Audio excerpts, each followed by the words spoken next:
What's going on, chat? Just give us a minute here and we'll be ready to go.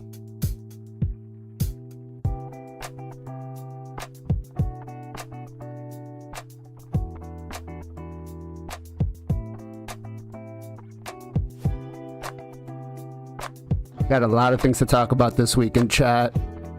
We've got a new fusion. We got a possible Wixwell composition nerf and a few other things. And we're gonna start off, I'm trying to start off on a good note this week. So we're gonna start off with something right that PLARIUM did and some things they're asking us. So we just got a second here and we'll be ready to go.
One.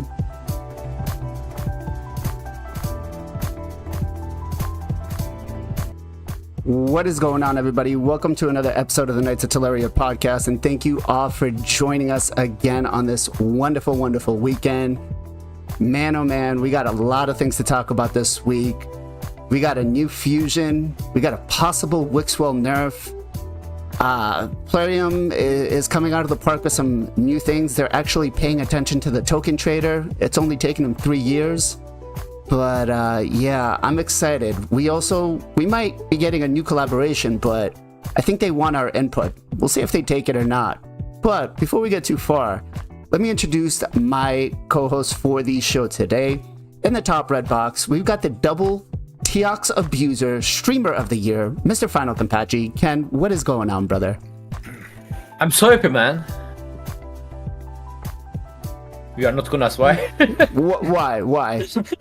Because I'm gonna skip the next version. It's an amazing feeling, you know? Lots of resources going to save, you know? Okay. I'm so excited of that. We're skipping the next fusion already. Let's go. He's all ready for it, guys.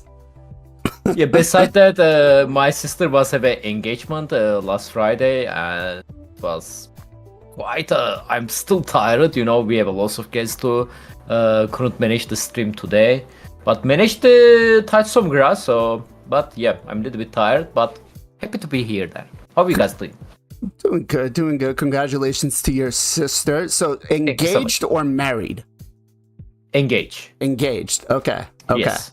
All married right. next year, probably. If you haven't seen him in a suit, he's fancy.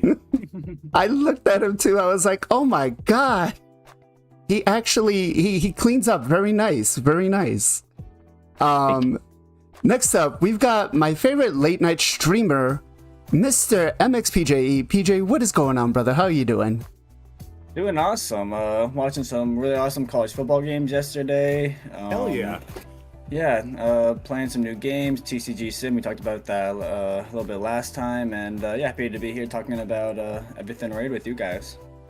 Nice. I've seen a couple of people play that TCG game, and I almost started to download it and play, and I was like, I don't know if I could really afford to start adventuring my time into another game, but it seems a lot of fun. Yeah. Next up, we've got, all the way from Texas, the Dab Master himself, representing Wu-Tang Clan, Mr. Zero Brew. What is going on, brother? What up? We are in the house. Yeah, is the music too loud? I was about to say, it's a little loud on my end, BLAZIN. I know you said that. Yeah. My ADHD is kicking. But, yeah, so last week was Trading Card Game, and now we got PJ Addicted. This week is City Game Studios, which like walks you through the whole gaming industry, and you're like a gaming studio developing consoles and games, and it scratches that dopamine fix I need for my brain. So that's what I've been doing this week when I'm not been streaming. Nice. And as far as the fusion, first of all, he's got barrels on his hands. Second of all, part of me wants to try to catch them all or something. I don't know. I really want to skip. I don't know, we'll see. All right. Maybe we could talk about it today, and y'all can convince me yay or nay. Okay. I did put my video out talking about him, and I got a couple of things discussed in there, and I feel like we may have something on our hands. Not 100%, but we'll get into that in just a minute. But guys, chat, let me know how your week has been. We've got a Freya 25X again. Did you guys manage to pull her? Was she, is she finally part of your account? Did you manage to complete this, event for the gods? Let me know. Let us know. But I want to start. There's a Wixwell as well, by the way. I just noticed that. Yes. That's going to be a sore subject for a lot of people in just a little bit here. But I do want to start the podcast off on a nice note this week, on a good note, right? I want to acknowledge, and I feel like what PLARIUM did with this event, right? And not the whole event, just being able to pin the picking which, rarity whether it was epic or rare. I think that was phenomenal. I really, really like that because it did not screw up your winning streak. So let me ask you guys, were you fans of this? Ken? I mean, I didn't really open too much, but yeah, it's definitely better than before. I prefer this. Okay. PJ, what about you? Yeah, so I didn't do the Fate on my account myself, but I pulled on Ryzoria's account and flipped his cards, and it was so much better. I don't know the best optimal way. We just pinned the purple ones. I don't know if you're supposed to pin the blue ones and then wait and then have it break and then or pin the purple ones, but we just pinned the purple ones. But I liked it a lot more. It's pretty much guaranteeing you getting the chest, which makes it a lot more reliable. You don't know what you're gonna get, but at least you're gonna get a chest. And the old deck of fates was so RNG. I hope they continue doing this. This was a huge improvement in my opinion. Agreed. I went about it the same way too, right? You could pull 12 of the epic ones. So I pinned the epic ones, and I knew once I got those 12, then I just moved down to the rare ones. But Mr. Zero Brew, what about you? Yeah, it's so funny. PLARIUM, that was the drama all last week, and they completely ticked off a large majority of the community, and then they turn around and do something like this. I know there's a movie quote out there, probably from Dumb and Dumber, that probably, it's just like they take, one step forward, two steps back, or something. I don't know what the quote is going to be. But you go and redeem yourself. Yeah, this is a huge thing. And actually, yeah, so for me, I actually got by without pulling any shards. So I want to give them credit for allowing the champ training, even though I feel like we have champ training all the time for every event and their brother. But I was able to do enough champ training to get like 16 pulls, and I only needed to get 100 hammer points out of this event. I ended up getting 104 hammer points. I had 16 pulls. Was able to pin the epic, and I got a legendary book out of it. So it was like a free legendary book, kind of almost guaranteed, right? So yeah, huge win for all that.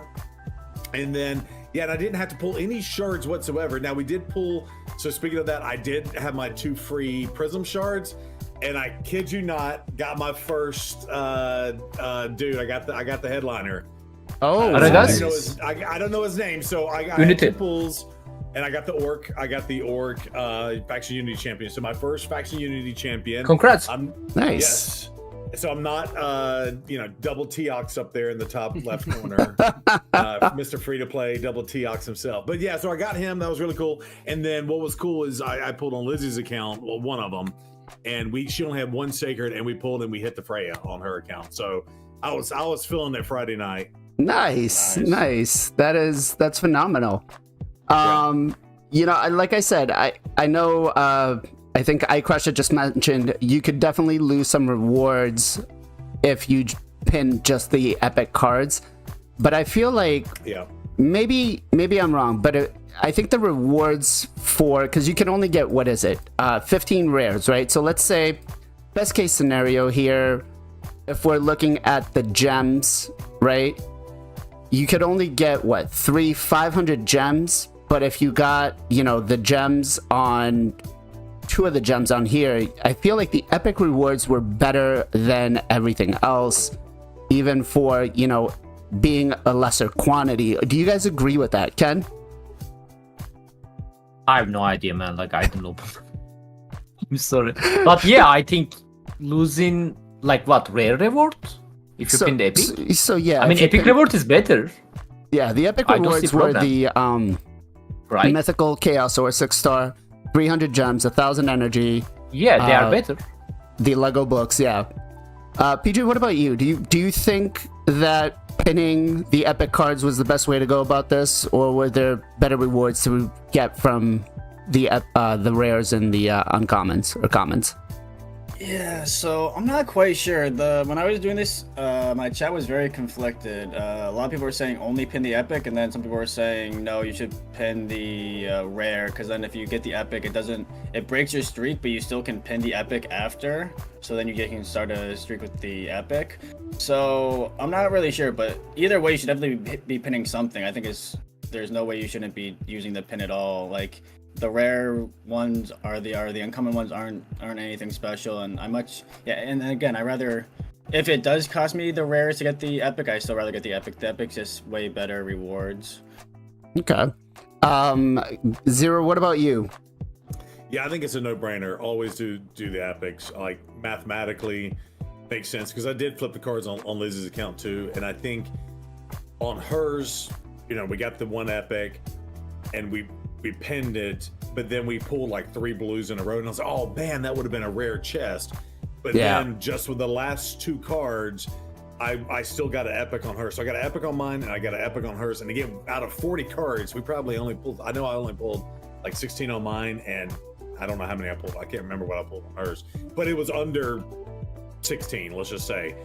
And in both, we got an epic chest, and I don't remember what we got for her, but again, I got a legendary book out of it. So I think, yeah, in that scenario, like, what am I giving up, an epic book that I don't even use anymore, right, to get a legendary book? Like, it's a no-brainer. Right. Yeah, and again, same thing, 250. Because think about it, you'd have to pull 4 blue chests to get 1 epic, and this way you're guaranteed to get the epics. Yeah, it's a no-brainer mathematically. Always do the epics. There's no point in doing anything else. Yeah, and I go ahead. Sorry. You pin the blue in case you don't pull an epic, right? Like, guys, because that happened to me. Like, you pull your green, then you get a blue, and then you pin your blue, right? But the second they give you the opportunity to switch it for an epic, you switch it for an epic and don't look back. Right.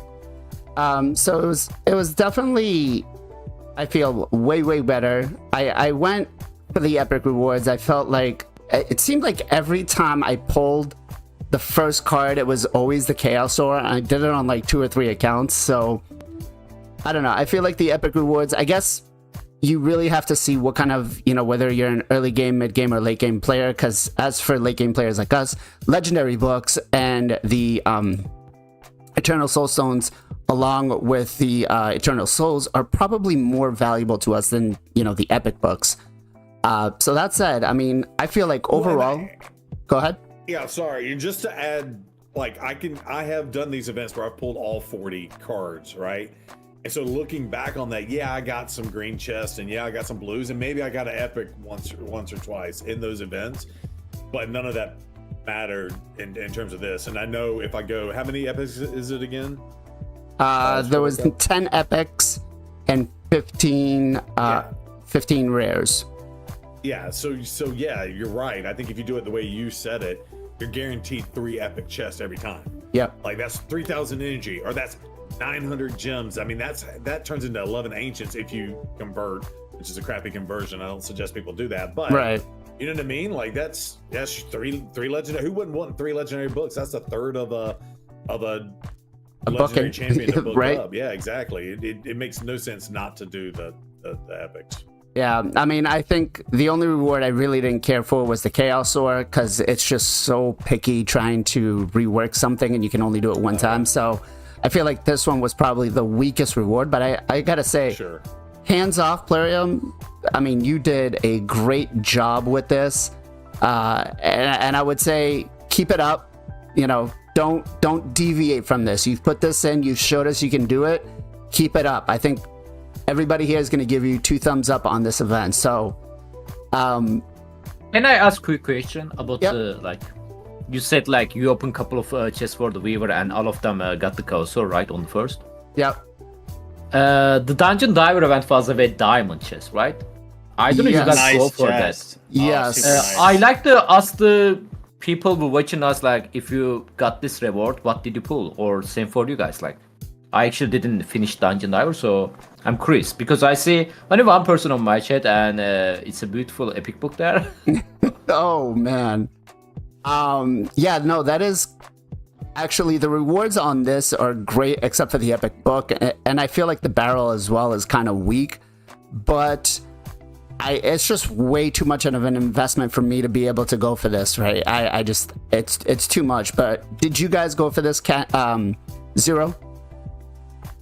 No, and I want to say, and this whole conversation just made me think about something else about the other, but no, I don't. I think those are the worst in the game. I feel like, and I guess that's the diamond or the platinum or whatever, but I feel like those, I always get like 20 gems, or I always end up getting like a lesser reward, or like 150 silver.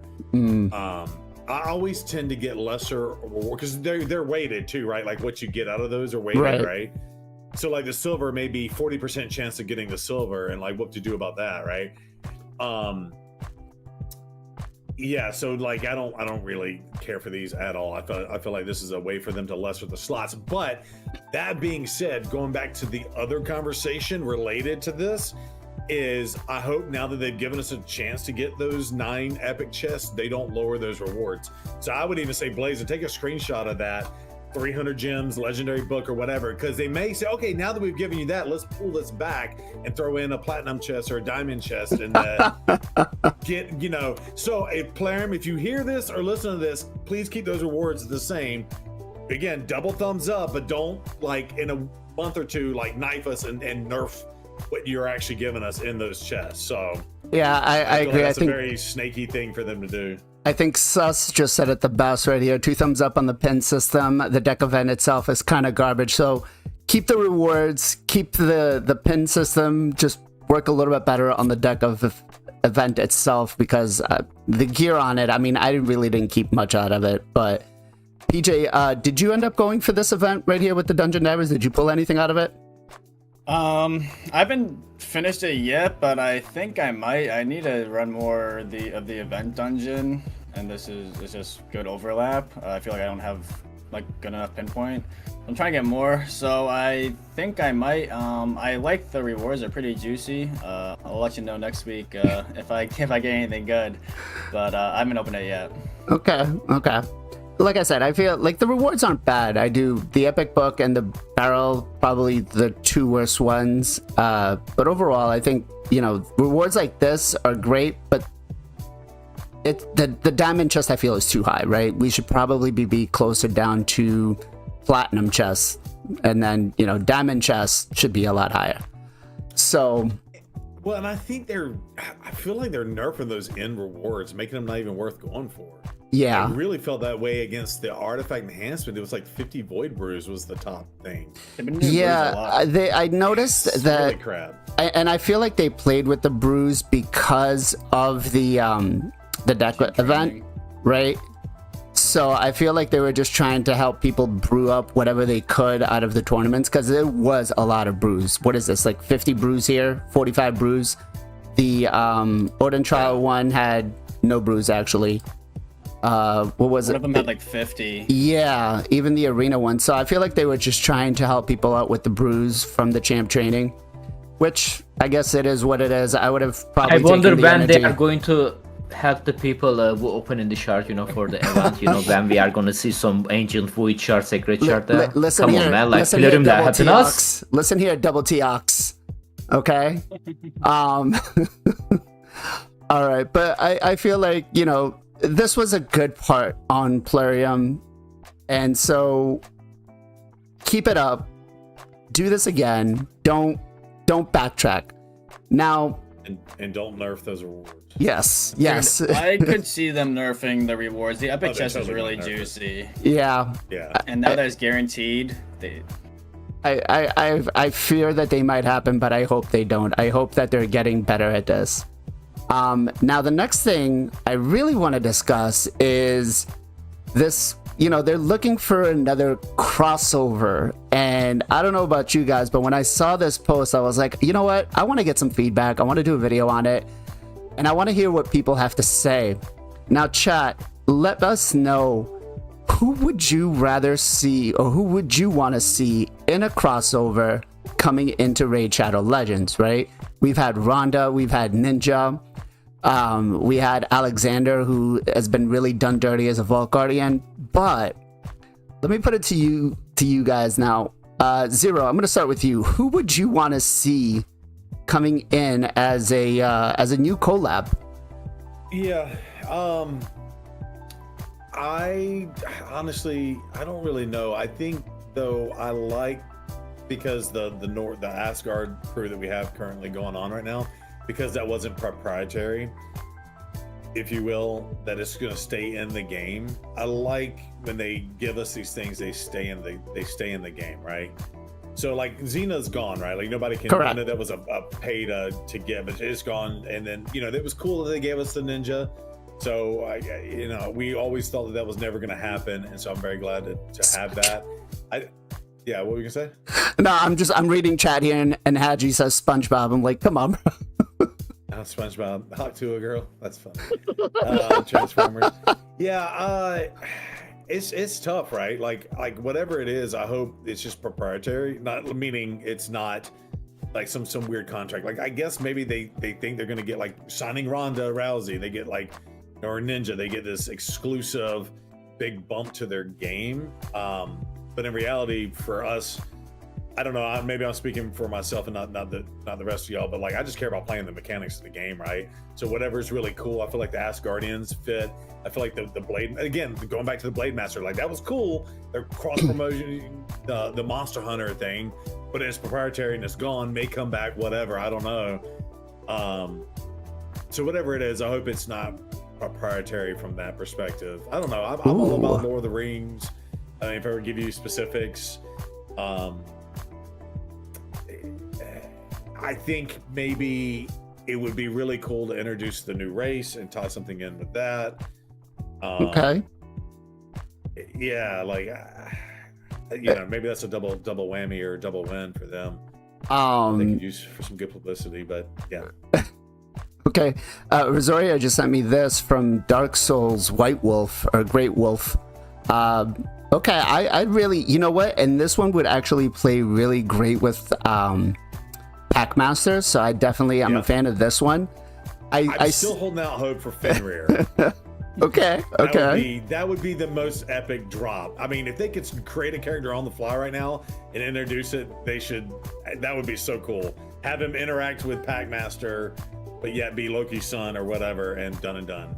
I like this one here where it says Toy Story's the new faction, right? I thought that was phenomenal. This one really got me. Please consider adding my dog Milton to the game. Packmaster, we're pushing that Plarium. Some of the other ones here that I saw were like, what was it? We got things from Devil May Cry. We got things from Teenage Mutant Ninja Turtles, right? We got, who was it? Kratos from God of War, right? So let me pass it over to PJ. PJ, what would you like to see, man? I'm kind of in the same boat as Zero. I don't really care what they bring in as long as they implement it well. I'm kind of more worried about and care about how they implement it. If they're gonna make them super exclusive or like kind of how they're doing it now with like, or how they did it with Archer, like, or where you can only get it from winning. But if it's gonna be free for everyone,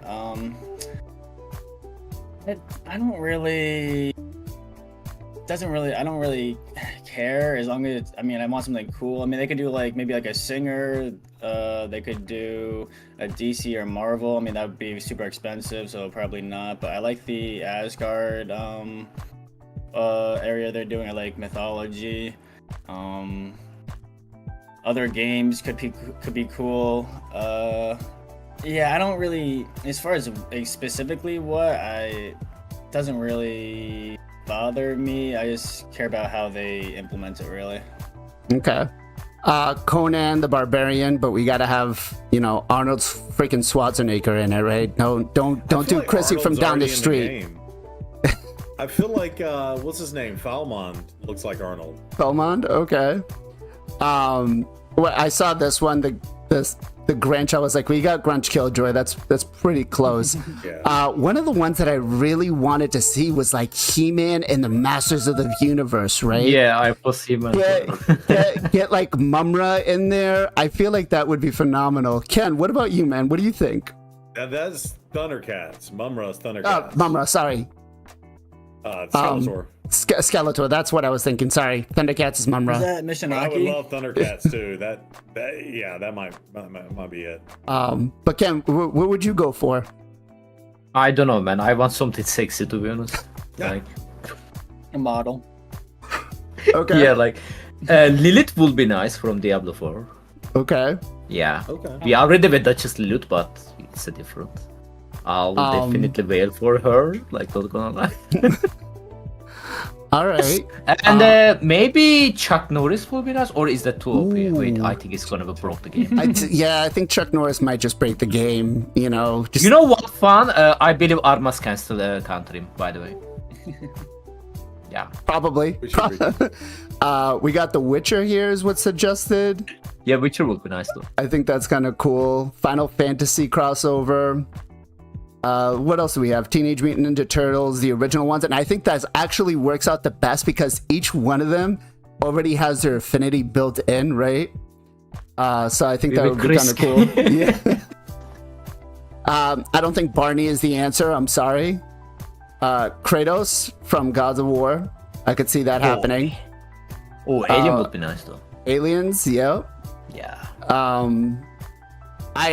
You know what? Dragon Ball. will wait for that. Dragon Ball Z would be. I'm ready for this. I just don't know how they would do it. Like I guess they could do it as a Shadowkin faction, right? But I feel like that would be kind of cool. Like it would just, but they would have to be like all mythicals, right? So they go into Super Saiyan mode and it's just all mythicals, right? So I think this was fun. I really like that they're trying to see from the community what that one nice. The Venom from Carnage Bleach. one, yeah. No, the one above. Oh. That's mine. Where is my name come from? It's a different character from that series. Okay.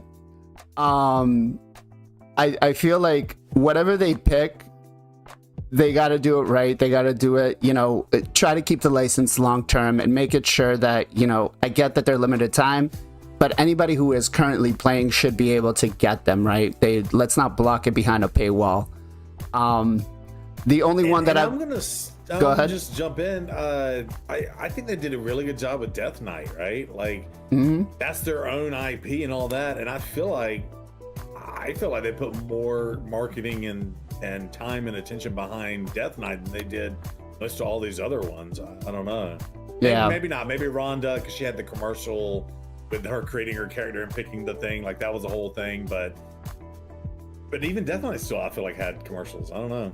Yeah, no, I think Death Knight was by far one of the better ones that they put together. And again, they own. Be in favor of that. Let them use their social marketing and do something internal, and you know, pick a like a great one to pick like a Bellower or something, and turn him into a legendary, because he's like one of the better rares now that they've implemented the weak to hard hits. And I just actually got a 6-star soul, just like 60% chance on that. Like there's something, I don't know, something like that. Pick someone and, you know, give them 3 months of press behind the scenes in their Twitter account, and little sneak peeks and blah blah blah, and tease it, and then boom, here's legendary, you know, guaranteed legendary Bellower type thing. A legendary Cold Heart. Ooh, that would be phenomenal. Legendary Cold Heart. Crazy, yeah. Or Cold Heart, G-Nut. Yeah. G-Nut's legendary Cold Heart. Ken, I think the answer here for you is going to be Buffy the Vampire Slayer. I think that's going to be the one for you. That I didn't watch that From one. I'll Mortal take it. Kombat. Actually, I was thinking Sub-Zero and I what's want it? Chun-Li, Scorpion. actually. That'd be cool. Yeah, some of Unleash have the- good characters.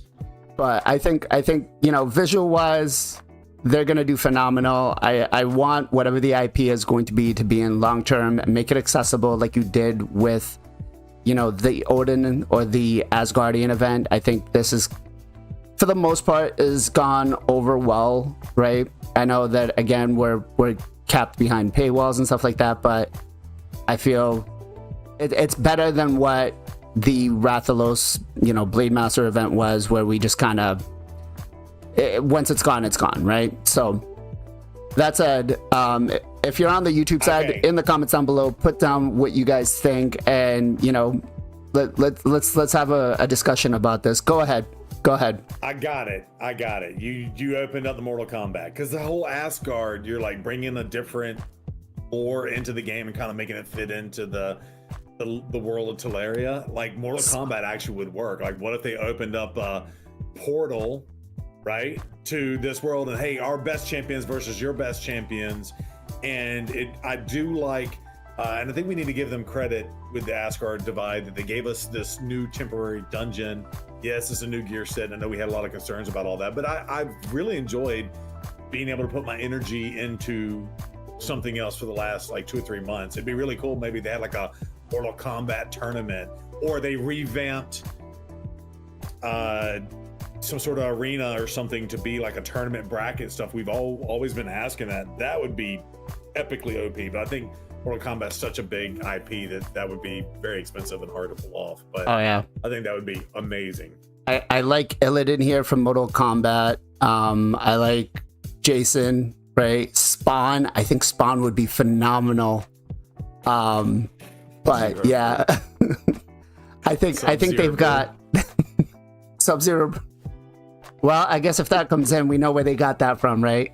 But how cool would it be for and they've done this in other games like Smite, like Morgan in Smite, and I'm speaking. I gotta carry the Gestal flag while he's out with his wife's birthday today. But Morgan, her ultimate is to pick any of the other 9 champions on the battlefield and do their ultimate or do their skills temporarily. And I feel like the big boss, I can't think of his name, Shuzin or whatever his name is for Mortal Kombat. That'd be cool if he could turn into the other people on the battlefield and use their skills against them, right? Like, cut in on Armand's and then become Armand's and out Armand's or something. Like, that would be crazy in live arena. So okay. I think that'd be a cool mechanic to introduce to the game, is having a champion that can change into other champions, and that would be the lore, right? Okay. All right. So like a morph from X-Men, where he gets their abilities and stuff. I think that would be cool. Can we just delete them and copy it?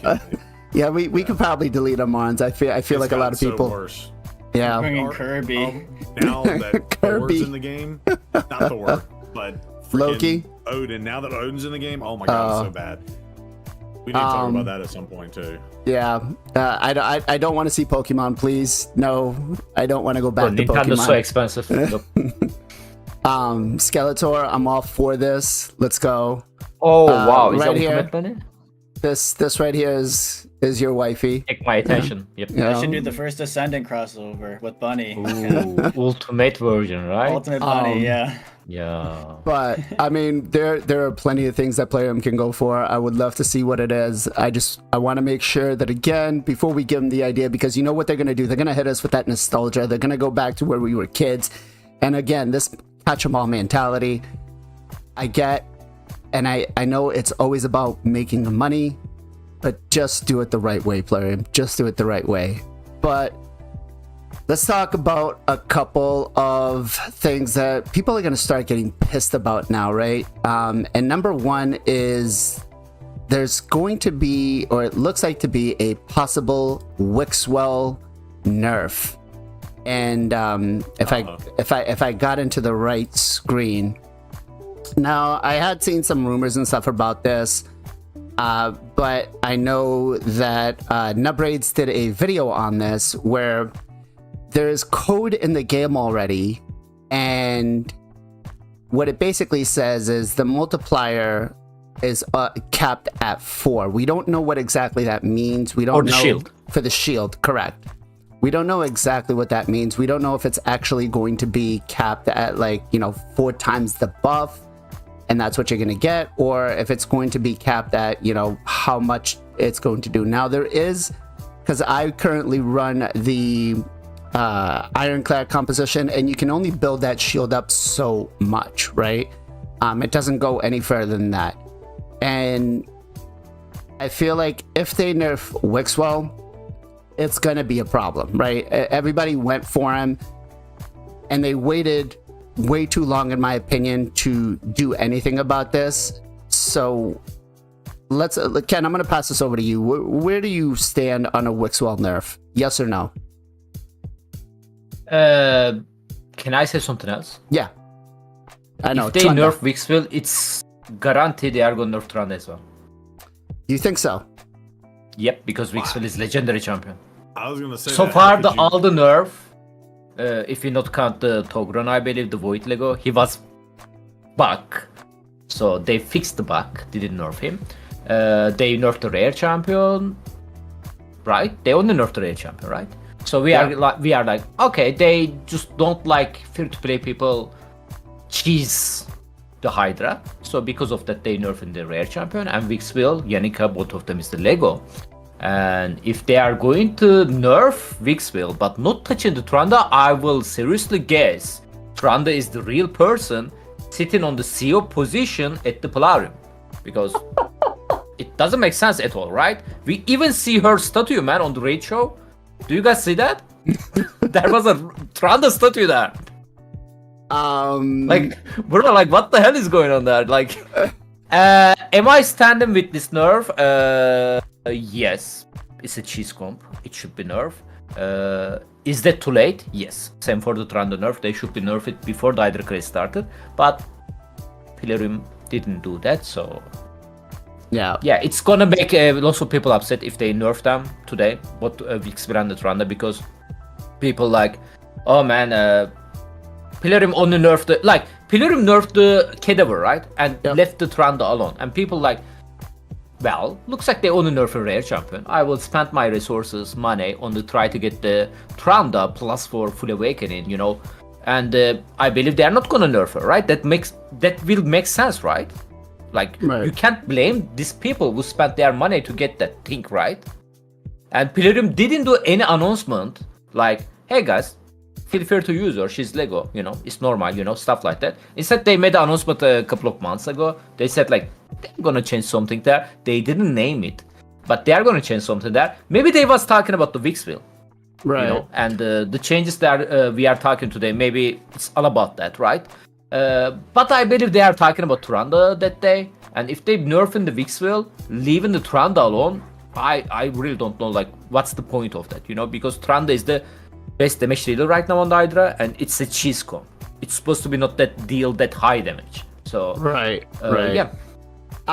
So I do want to say they did make a note a while back stating that they were looking at having champions do different abilities or different things in each game mode, right? So leave Trunda alone. Man, you're not getting love out of Trunda, man.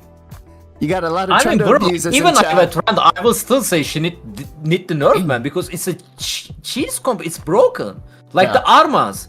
Like, if they delete the Armas from Universe, I will be so happy. Even I have a 6-star Armas. You know, there is like some balance this game has to be. If the Armas is mythical champion, I will say nothing about it. That's the problem. He's not mythical. Same for the Trunda.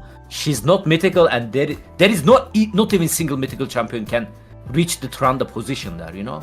Like, yeah, no, that is true. That is true. Trunda is, I mean, she currently holds the world record on the Nightmare team for 120 billion damage. There's no other team out there that's going to hit. I think the Wixwell Yannicka comp kind of does, I think, what is it, 15 billion? So, I mean, yeah, that's... To be honest, these numbers are not that important because this is the numbers. You cannot even go close by any normal comp. That's the problem. Right. This is why... Otherwise, I really don't care. Like I really don't care. Like, I agree. Like, but there is no compensation. Like, if you don't have this champion, you know. I agree with you. I think the whole Hydra Clash thing has really kind of ruined Hydra for me, at least, because it's more now about how much numbers I can put and when can I get myself one of these big boy comps, right? So, and I don't feel like it's really healthy for the game. I feel like it's, or at least for the game mode, right? Because half of the reason that we play this game is to collect all the champions, to do these game modes and have some fun. But I really don't want to sit behind a screen for 2-3 hours doing a Trunda comp. That said, PJ, where do you stand with a Wixwell nerf? Should it happen? Should it not happen? Yeah, just a little confusing. Just like, I mean, I'm happy that they're looking into nerfing these, but why are we nerfing him and not Trunda? I mean, Ken said pretty much everything, but yeah, it's just confusing to me. Trunda is definitely the way bigger issue. I mean, Wixwell is an issue, but Trunda is 10 times more of an issue. It can be tough running the Wixwell comp, tough running the Trunda comp, but it's so broken and needs they both need to be looked at. So I mean, I'm happy that they're changing it. It does, hopefully it won't impact CB, because I know a lot of people use Wixwell for clan boss.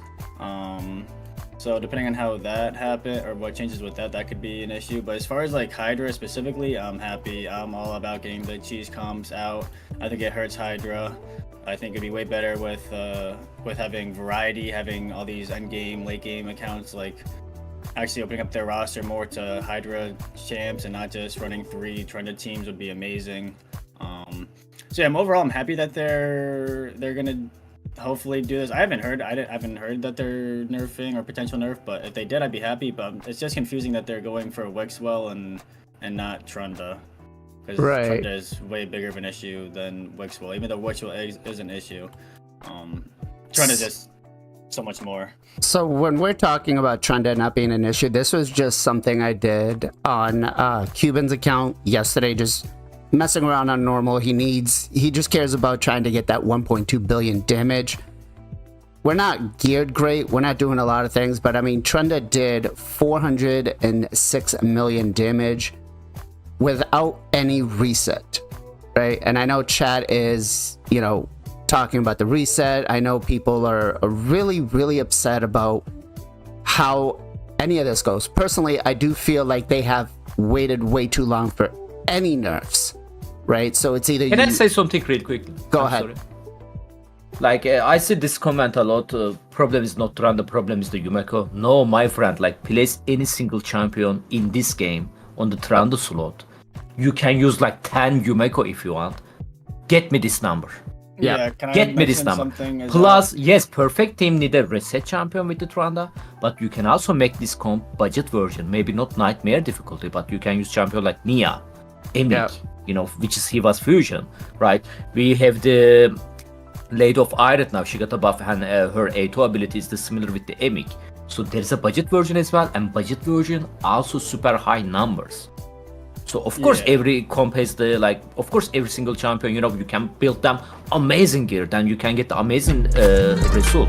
But even without cooldown reset, like you can show right now normal difficulty, sure, it's a normal difficulty, but trust me guys, like you can even do crazy numbers with champion like Nia only on the hard or the brutal difficulty, which is you cannot reach that with the decent champion, decent gear with any other comp.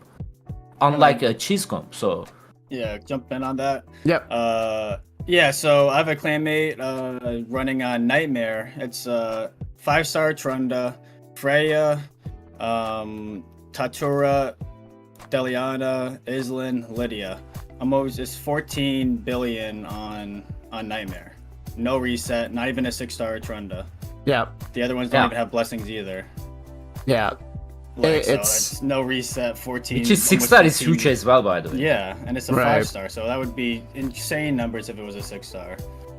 I agree with Ken's. You could put any other reset champion in there or any other champion in there, and you're not gonna get it.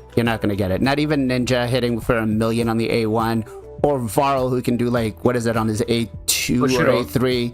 Bushido, yeah. Like no one is going to do that kind of damage, right? So Trunda definitely they did wait too long. I will say they've waited way too long, and I feel like they're kind of walking on eggshells with this because they don't know how the community is going to react, and I'm going to tell you that they're going to be pissed. By the way, can I say one more thing? I'm so sorry. Yeah, I'm yeah, really yeah. Go ahead. into this Trunda stuff because I know till the beginning, guys, on the content creator chat, I was CC that day. Before the Hydra class start, they announced it, it's coming, they are going to do test run. On the CC chat, there is a full Trunda teams. Yep. Full Trunda teams. Content creator try to warn them. And do you guys know what was the Trunda comps back in the day? It was like 300 million on the hard difficulty, stuff like that, Not even that perfect, but 300 million on the hard difficulty back in the day was huge.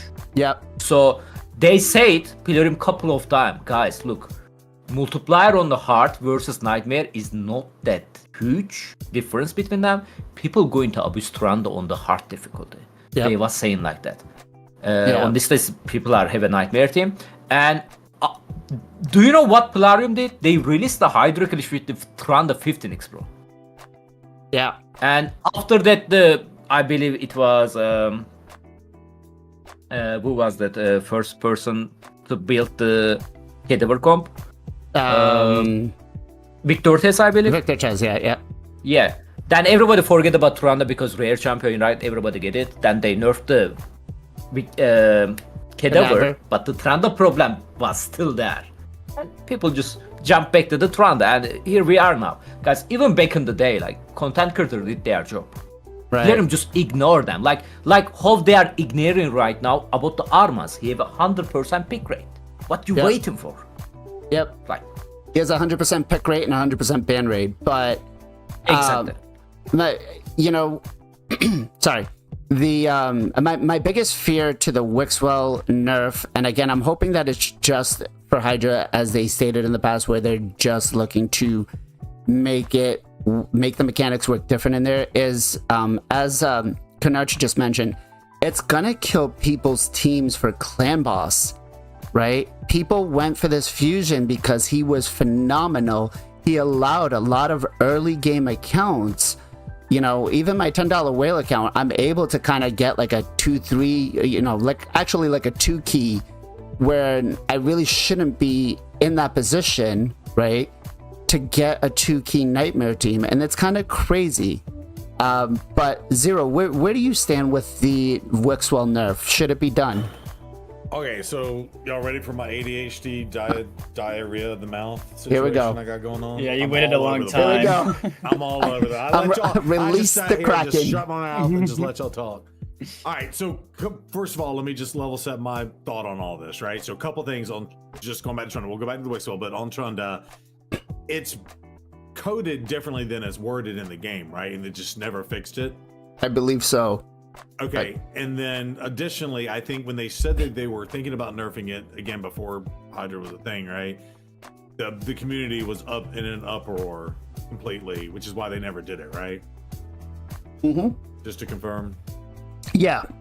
Okay, so all that plays into my mentality. So first of all, I think it's hard to nerf Wixwell. So first of all, this is the cool champion you let the community pick out, which again, kudos for them to branch out and try something new, right? So and what's messed up about it is the same thing happened with, was it Emic trunk art? Like they immediately were breaking it on the test server and they implemented a cap.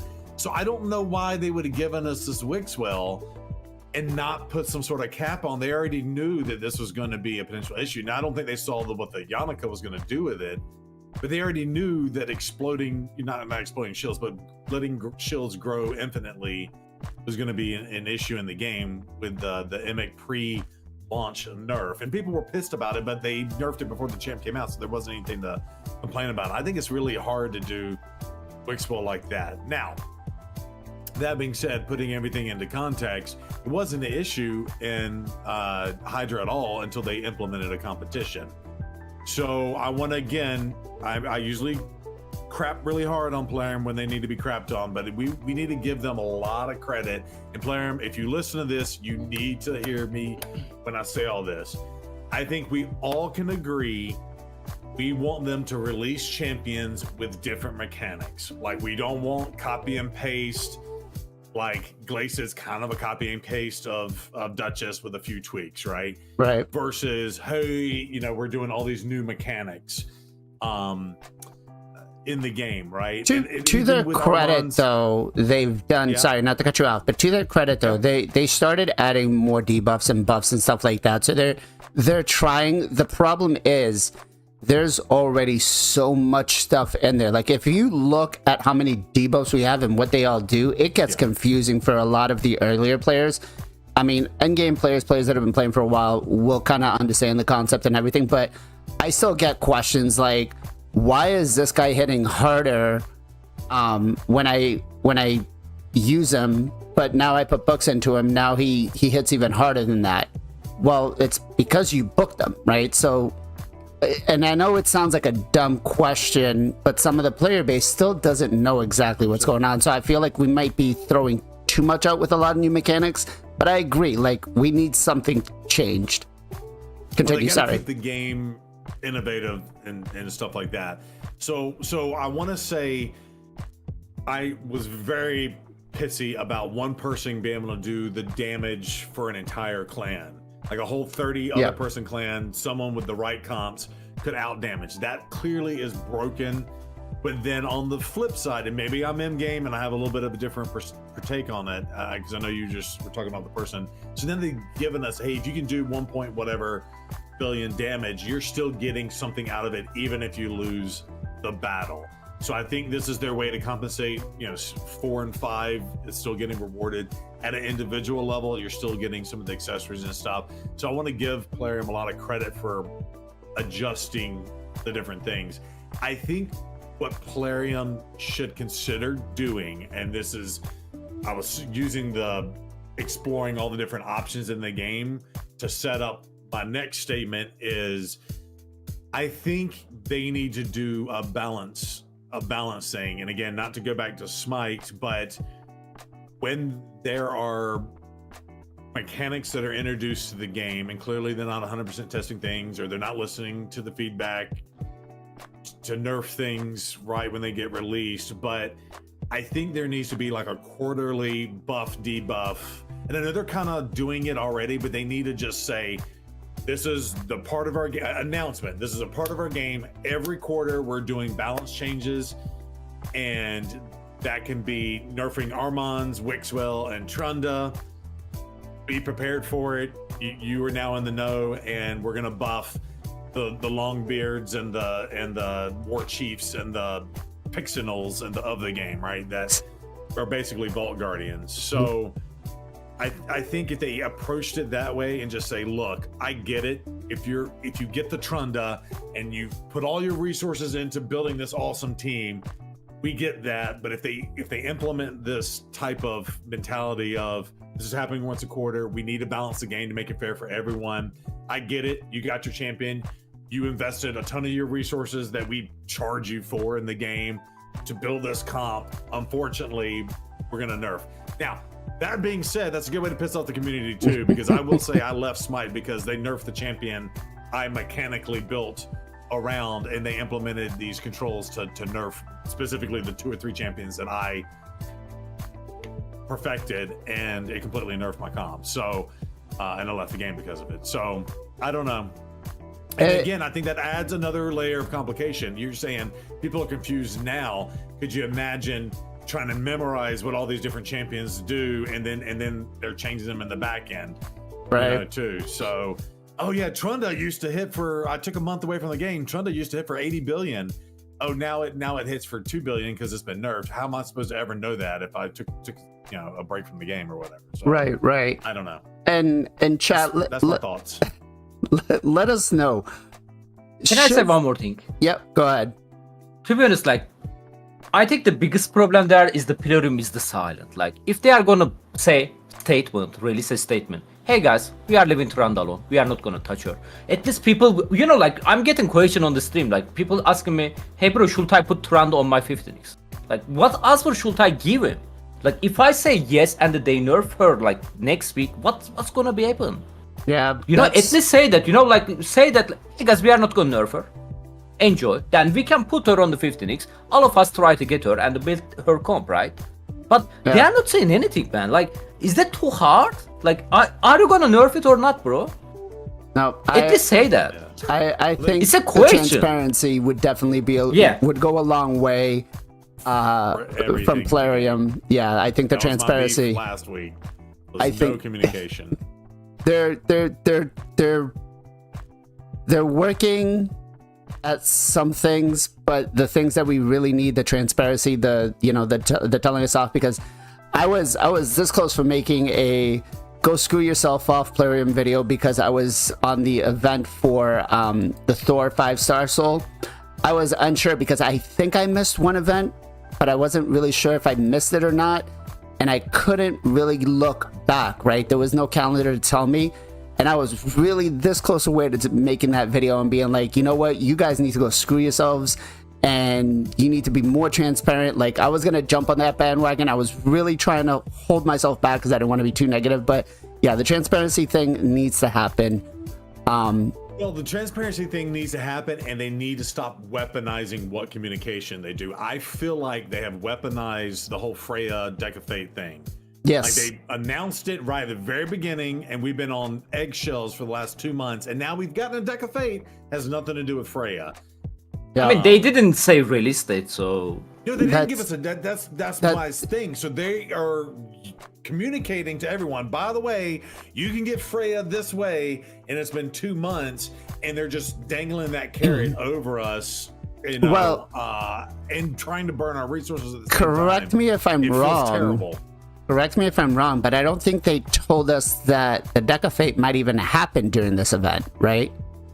Not, but So it it's could the be only time done to get- 6 months technically, you're down right. 6 months down the line, right? Because she is their champion. But chat, let me know. Do you think that they should nerf the Wixwell comps along with the Trunda comps? Like, would you not, has it gotten too far out, or should they just leave it alone? Should they just kind of introduce more champions to rebalance it? Because I think when I watched Neb's video, he was kind of like, people just want another OP champion to just put in there and just do more, right? Which I don't agree. It's not healthy. Burnout happens, and I feel like if we just had a good balance. Now, do you guys think that there might be a possibility where they just alter his skills, or this is just an altercation that they put in to just Hydra, right? To just nerf the shield damage on Hydra and not anywhere else? So you think that this might be a possibility? Let's go to PJ first. I hope so, but with PLARIUM's coding, probably not. It's gonna be hard for them to do something specific. That'd be awesome though if they could leave Demon Lord alone and just have it affect Hydra. Another thing is the kind of thing that you mentioned before about bringing other people up. Trunda, or like to the point of Trunda, Trunda's so much higher than every other person. It would be insane. Like, why would we bring 5 champions up to her when we could bring her down to everyone else? It makes no sense to bring other people up. And we also just got another really good Hydra damage dealer, that Void Lego for Shadowkin. Insane. Oh, like, yes. it's comparable to Shiro. So like we got another insane OP like Hydra damage dealer. That's not super broken, but still, it's like compared to everyone he's else. very close to Trunda level, but yeah, there is still Yeah. a huge difference. Yeah. I'm gonna be Well, honest. it is his Void Lego. Yeah. You're right, but I'm gonna be honest too. Ninja with Mikagi, and I got lucky and got the 6-star soul. I'm now putting up, 1.3 billion on hard with that combo. So I'm cool with that, right? Like Yeah, for sure. That's normal. but, reasonable. like, It's not right. 300 million. Right, 300 exactly. billion. So I hate that when people say, "Oh, bring other champions up to her." It's like that just makes no sense to me. Everyone else is here or below, and then you have Trunda like off the page. Yeah, no. Bring her down. Well, I think the main thing is champions that break competitive areas of the game. Again, Armand's in Arena is absolutely broken. I get it if you need to use him in Doom Tower or something like that. So maybe this concept of, instead of being a three turn cooldown, it's a 4-turn cooldown in Arena only. Maybe and let him still be OP in wave content. But wave content doesn't affect us in terms of like competitive against each other, right? Yeah. Same thing with Clash. Like, yeah, flip Trunda's multipliers on her second hit and nerf it down in Hydra only. Cool, do that. That's a good way to do it. And then Wixwell, same thing, cap, only in Hydra, cap it at 400 million or whatever. I don't know, 40 million. Yeah. I thought for Armand it'd be a good way to just have like in PvE he steals turn meter and PvP doesn't steal turn meter. Because that way you can still use them to clear Doom Tower and stuff, but he won't be as annoying. Yeah, that would definitely, I think, but I feel once we start differentiating from PvP to PvE, then people, it's going to start getting more complicated for people. But I feel like if they just, because Hydra is a competitive game mode and people look for these 9-piece accessories because they've basically made, most of any of the other accessories that you can get other than refresh kind of irrelevant. I feel like you definitely kind of need to balance that out. But Well, Ken. I think you can just change the skill, not to cut you off, but I Yep. think you just change the skill. And they have released in the last 6 or 8 months or longer, they have released champions into the game whose kits read that. It's like, in blah blah area of the game, it causes sleep. However, if you're in a boss battle, instead of it being sleep, it's hex or something, whatever. I don't know. I'm making something up. Yeah, and But I think that's been a cool mechanic. So maybe they, if they do the Trunda nerf, it literally says that, whatever. Yeah, I don't know. no, Multiplier is a little bit weird on the back end. but I agree. that's cool. I think because they came out with, what was it, Rathalos first that did it, where it was kind of like during a boss mechanic, he's going to do something different. If I can find Rathalos, I don't know where he is. I was on him. Yeah. But I think like if they did it like that, I feel like it would be great. But let me pass it over to Ken. Ken, do you think that they could just differentiate between, Hydra and everywhere else, that they should just make the skill kits specific for that? Like nerfing them on the Hydra, you mean? Yeah, so basically Yeah, I keep or saying Wixwell that would since the do- day one. Yeah, I keep saying that on the since the day one. I mean, if you look to the category A1 skill now, they actually nerf him. They actually put the damage cap on his A1 skill, which is if the people was using category on their combos, this actually affect them. Right. And all they need to do, like Hydra or any other boss in the game right now, have the passive skill. Damage reduction from NM max HP cannot go 10% the boss HP.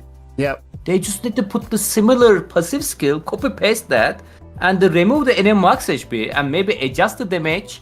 And if they do that, they will nerf the Cadaver, Trunda, Wixwell, Yanika. We won't talk about them today, Madman, or any other champion they are going to release in the future.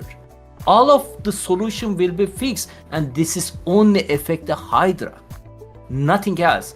If you enjoy the using Trunda on the arena, which is she can hit really hard, she will still gonna do that, because this passive skill only going to be on the Hydra. This is the easiest way to fix the problem, but they didn't do that. Yeah. They instead nerfed the Madman, Cadaver, like they nerfed them.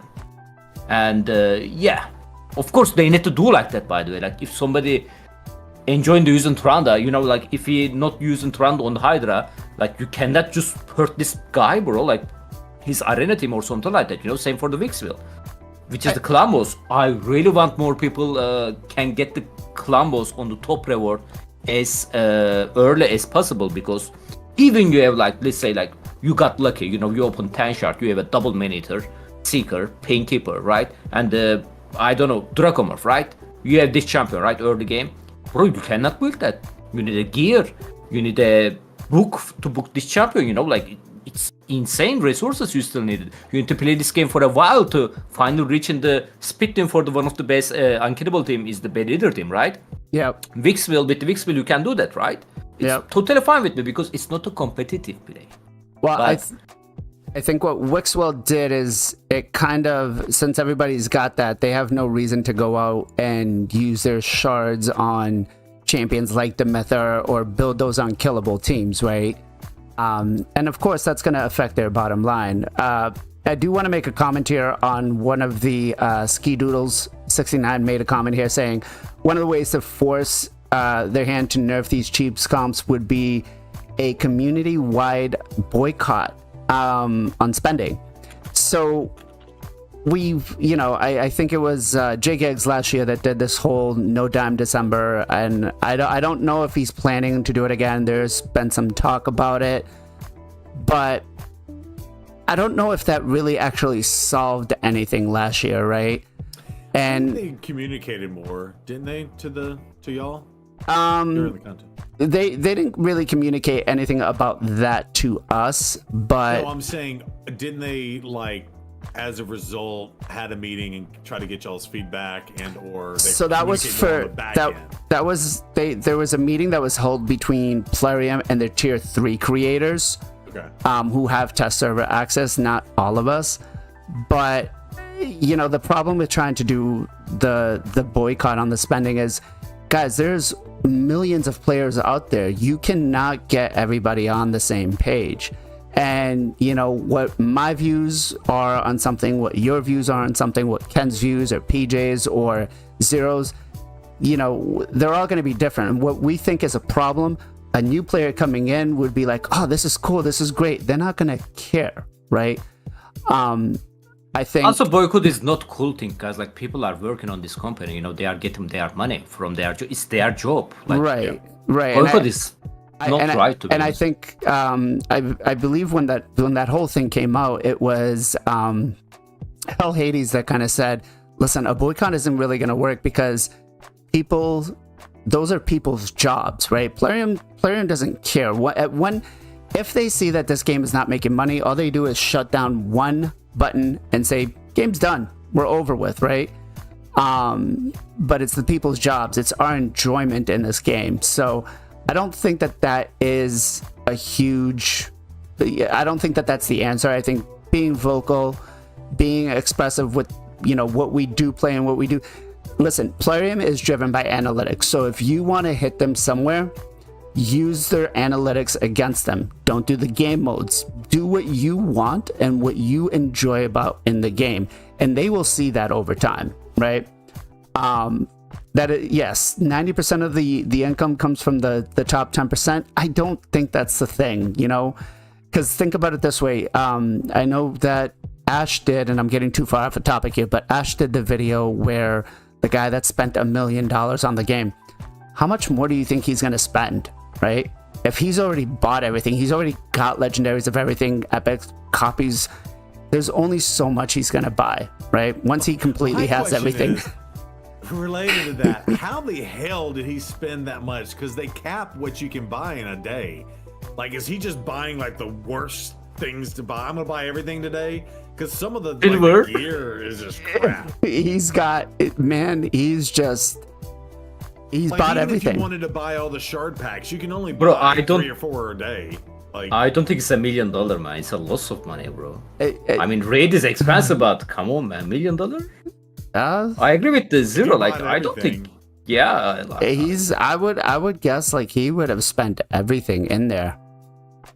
He would have bought everything in there, but Still, can you mean- reach the $1 million too? oh, I'm sure you definitely Oh can. wow! Oh, damn. I mean, Ken, I know you don't spend a lot of time in the shop, but let's take a No, look at I just close everything. let's take a look at Every this. pop-up. If it doesn't say claim free. You can buy 5 packs, right, of 15 ancient shards for $100. what a ripoff. Come on. I mean, when primals came out first, it was an 8-pack for what was it? An 8-pack was almost $100 or $70 or something like that. Like, you can definitely go over, and it's not. It can happen. It can happen. But back to the nerf in the composition, because I don't want to get too far off the topic here. I think the way that Plarium should do this is by just, as you guys have stated, they need to just do it for that game mode. They need to do it for a specific game mode, not everywhere else. Because again, I'm happy if, you know, they tried to normalize some of the damage coming out of Hydra, and I think that's a good portion of what the player base would be looking for. It'd make it a little healthier. It'd give us a chance to play with more champions in there, because right now we're kind of just stuck with the same ones, right? Everybody's just trying to do that one particular comp, and it's not healthy. I feel like if we do, you know, if we have a little more variety, we can have some fun. We can build some champions. And, you know, I hate to say this, but Plarium, the best way for us to spend is building more champions, right? If I can build 30 different legendary champions to play them out in a particular game mode, it gives me a reason to, right? So think about it that way. Maybe I'm wrong. Maybe I'm not. I mean, time will tell, but I feel like going about it that way would be a much, much better way. Now, I do want to say one positive thing here, and I forgot to mention this earlier, but we do have something that's going to be changing, which is the token trader update. It's finally he's already like, no, down with this. It's finally, you know, how long has the token trader been in the game? It's been 3 years, and they've never done anything to it. No one has, you know, I maybe have bought 1 or 2 champions, but that's it. He's kind of like 50-50 going down. But listen, they're going to start introducing more champions into it. It's about time. Granted, the 2 champions they're starting off with, Lanicus and Noble, I'm like, okay. So the Token Trader tab in the Guardian Ring will be expanding to include 2 dynamic champion slots.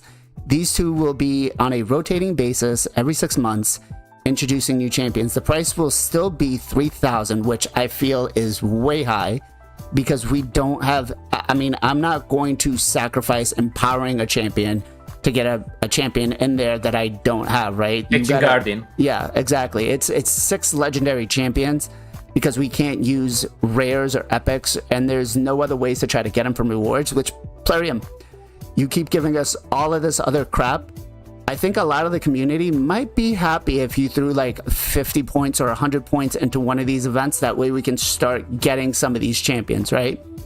Unlike the other slots, these will be the same. You'll be able to purchase the multiple champions. So you'll be able to get, I guess, another way to +4 your champions. And the first one's going to be Lanicus and Noble. Now, when you guys got these news, were you excited? Yeah, 50-50, or kind of thought it was crap? The guy looking at his head down, I'm going to go with 0 first because he's unprepared. 0. I apologize. My daughter just FaceTimed me. Sorry. Hold on one second. Give me 2 seconds. All right. PJ, why don't you hit us up first, brother? Yeah, a bunch of different emotions. I mean, happy that they're looking at it. Not really happy with what they chose to do. Not happy with how much it costs to buy them. And it's also not even, you have to do dupes. So it's not even like if you pull a crappy single champion and you don't have a dupe, you can't just like get unbind that one. You have to have a duplicate of it to do it. Yeah, like Faction Guardians empowerment is really strong. I like your idea of adding the tokens in like tournaments and events. I mean, they have like the PLARIUM play points in tournaments and events. Yeah, scrap those. Scrap the PLARIUM pay points. I'd rather have these. Definitely rather have these. Are we gonna talk about the champions they added? You can give us your thought on the champions they added. Yes. Very funny. Lanicus is not a key part, but a champion to use in the Trunda comp. I guess you could say a key part to one of them. So it's kind of funny they're choosing Lanicus. And then Noble, like, is hilarious, especially the description. They pretty much said, here's a Noble to empower your ninja. They didn't say that he's like good at the game anywhere. After they buff him. Yeah. Here's the buff to empower your ninja.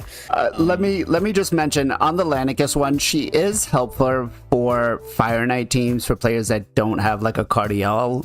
You can use her with a Lady Mikage, but again, still not the best way to give up 6 legendary champions, to be honest. I mean, they could have done like a Podrag, or they could have done a different ally attack champion as well. It's just funny that they did Lanicus, who's really good in the Trunda comp. But yeah, I mean, I'm happy they're looking at it and adjusting it, but 6 months to change it is a joke.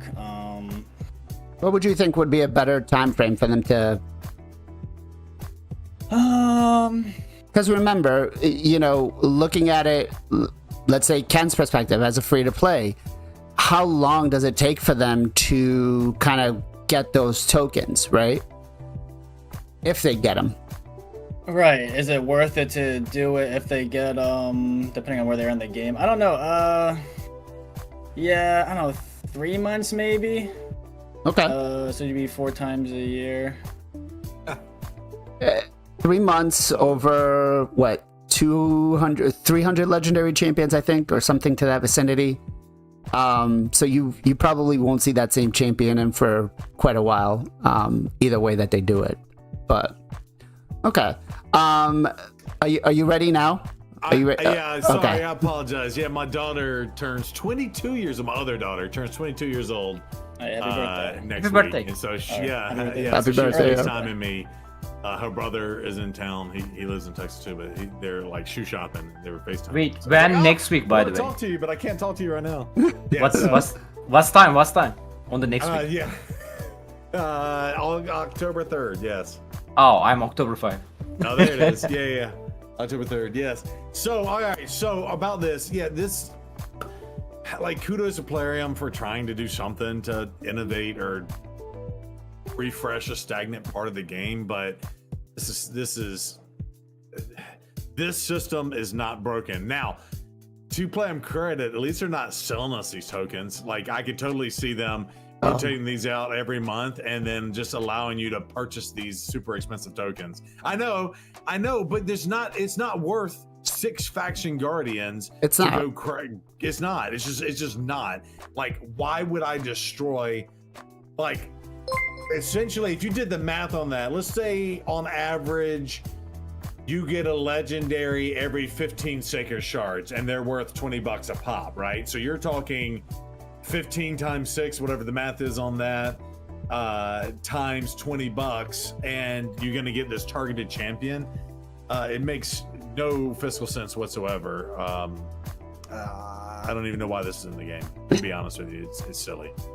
All right. And pick a noble to empower your ninja, but like still, like, I just recently pulled noble and they buffed him. Again, I'll never use him, and I'm never going to empower him until I get whatchamadiddle in the game. So it's just, I've only got like 4 champs that are empowered in the game, and that's only because I've built out like 4 or 5 faction guardians of max. So I don't know, this whole concept is silly. They should really either change it or sell us the tokens to target buy and then switch them out every month or whatever. Because, like, I don't have a Trunda and I don't have a Harima, and they're way better than Lanicus and Noble. Throw them in there, I might be considered to go get some tokens. But outside of that, this is worthless, and there's no point in anybody even worried about wasting a second on this. Yeah, what's my name, Azoria? Real quickly, Go ahead. You mentioned we can't buy them. It'd be cool if we could get them in like clan shop or like somehow in game we could buy them. Not with real money, but like with in game resources, whatever. It'd be nice to be able to get them. Yeah, I feel like that takes away from something else in the game, though. They've added so much of that crap into the game, and it just takes away other resources. Here's the thing, though. I kind of disagree with you on that, because over the long term, thinking of getting new legendary champions or getting a legendary champion, if they did this on an event like you got like 50 or 100 or something, or you can use your clan shop tokens and stuff like that, like I give up the 1,000 energy to say I'd get like, I don't know, 200 of these every couple of weeks, right, out of the clan shop. And even furthermore, going into it, I feel like we should be able to at least use some of the epics, especially now that a lot of us are using epics to empower themselves. I feel like we should definitely be able to use those in there, right? Trade them up, give us 50, give us 100, I don't know, something. Just we get legendaries hold a special value for Plarium, but I feel like we need a little more, especially because, what is it? Over 800 champions in the game. It's kind of insane. It's been around for so long that for players to get a specific champion, and honestly, why not introduce some epic champions into the same thing, right? Ken, where do you stand with this? It's funny. I remember when they announced this system first time, they said like they are gonna rotate it later, and it's been 3 years. We finally got the PLARIUM update later. about it. Soon, Yeah, PLARIUM PLARIUM soon. soon. Yes, exactly. The other thing, 6 month, man. Like, I don't know. People say actually when you getting old, time is going faster on you. Maybe Zero can confirm it. Like 6 months is lots of time, dude. Like, are you kidding to me? Like, I'm not gonna wait 6 months. Maybe I'm gonna die. Like, Jesus. Like, like it's like. If you guys doesn't know, I made a video about it. We did a calculation. It's going to take you 2 years if you're super unlucky, not trigger your mercy earlier. You get a mythical champion, 1 mythical champion from the primal shop. And I've been on my 1 year down. So I'm on the 2nd year, didn't see mythical yet. 2 years to get 1 probably trash mythical, right? On that time. And now we need to wait every 6 months for another trash, potential trash champion on the pool, at least make that like 3 months. You know, we can like, okay, I'm not interested in this champion. I'm gonna wait another 3 months. You know, it won't kill me. Yeah, 6 but months as is very long. Okay, so let me ask you this: as a free-to-play player, how often do you pull a legendary? Realistically, I mean, any legendary in the game. Here's the thing. I've been playing 5 years too. Yeah. I have a lot of Lego sacrifice, you know. Not every faction guardian slot maximum, but not every faction is worth the, how to say that, max either, you know. So plus we can like, okay, like I don't want to sacrifice my undead faction, you know, because it's important, right? It's a good faction. But I don't mind to sacrifice my, I don't know, like Ogre Tribe faction for What example, about you, right? Lizard Or the Man? High Elf. No, I have 4 Ryzen actually. 4 Ryzen and the 2 Theox on my factions, man. Can you imagine that? I don't know. I just feel like buffing every champion in the faction is way more important than. I agree. I totally Yeah, agree. Plus one But ninja. like even like new game free to play, you know, stuff like that. I mean, you can still save your resources, you know, like you don't have to wait the every community, like every person in the game, because hey guys, this person is the free to play, he cannot get more champions, so that's why it says 6 months. 6 months also not going to be enough to get a 6 Lego, to be honest. I don't think so. Yeah, no, I agree with that part. And I think too, it's a tough sell. Even if, let's just say you had all your faction guardians, you're saying, okay, I would rather not +1 or +2, +3, +4, whatever, 6 other champions. Like, I think that's more important than getting a noble, right? Like, Right. yeah. Depends well, what champion essentially they're what going we're to at- put there, you know. Yeah, I get it. Like, yeah, sacrifice all your crappy pixels, right? Because they're, you know, it is what it is. You Not all you and legendaries are Pixneal, the same in man. the game. You and Well, Pixneal. just because she takes like 1,800 books, I think is it 18 or 17? I think it's yeah, As I a think it's like legendary? 18 or something like that. Yeah, like I just she's- recently +1 mine. So Did you book My her? Calamity is a no, +4. God no.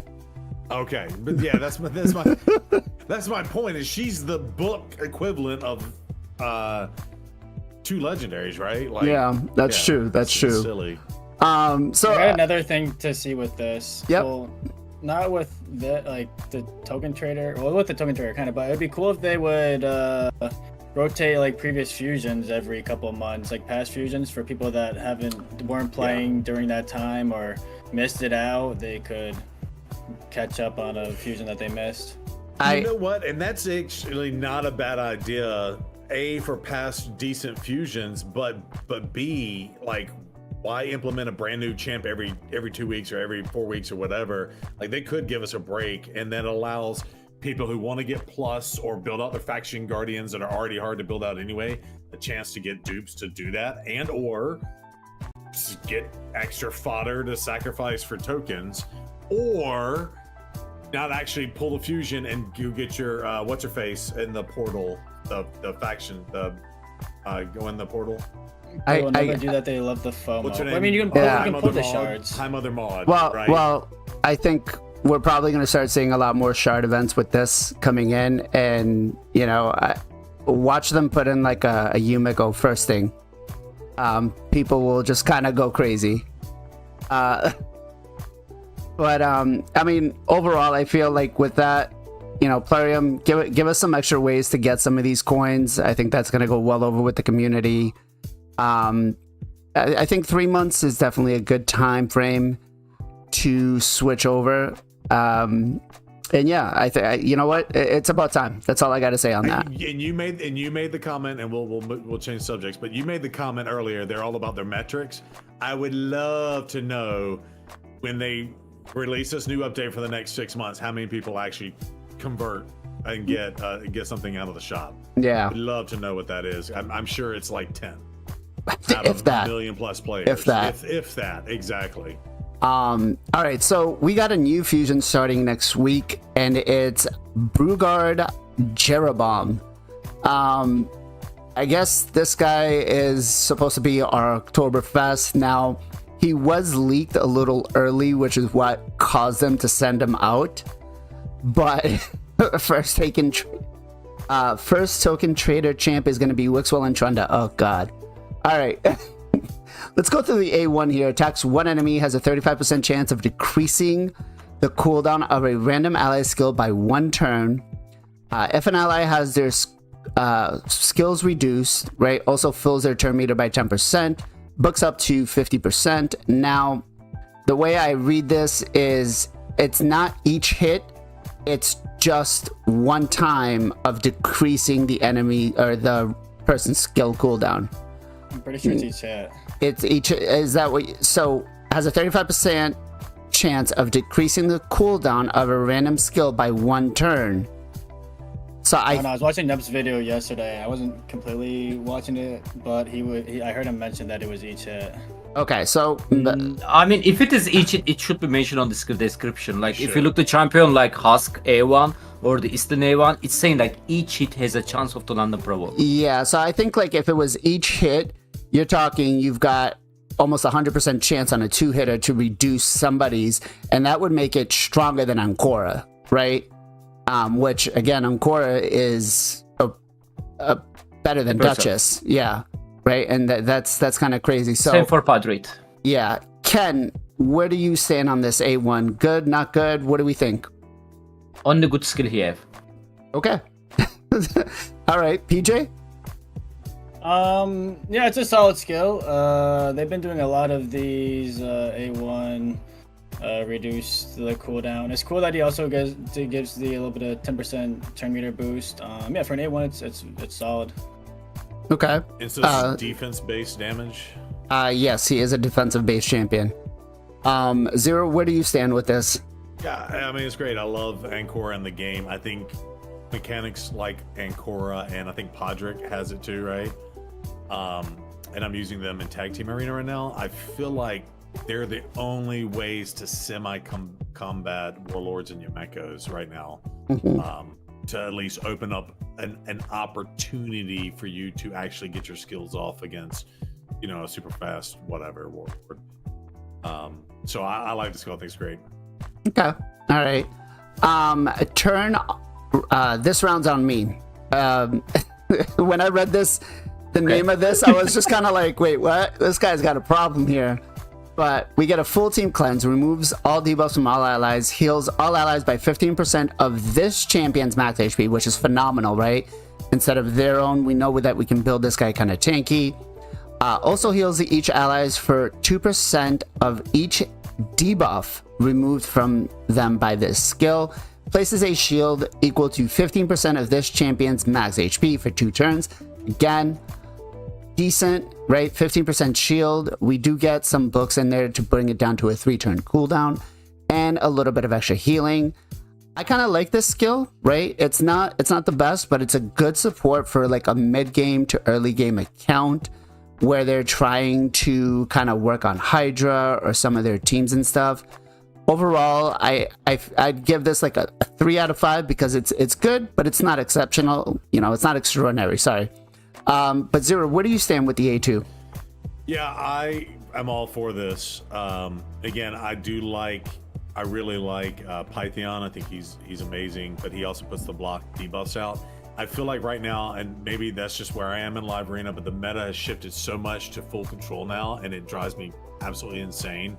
But between Armand's, the horse, whatever his stupid name is, Marius, Lady Mikagi, Siffy, they're every single one that you can. They basically are filling out all 5 champion slots, and you're just trying to pick your poison as to which control you don't want in that fight.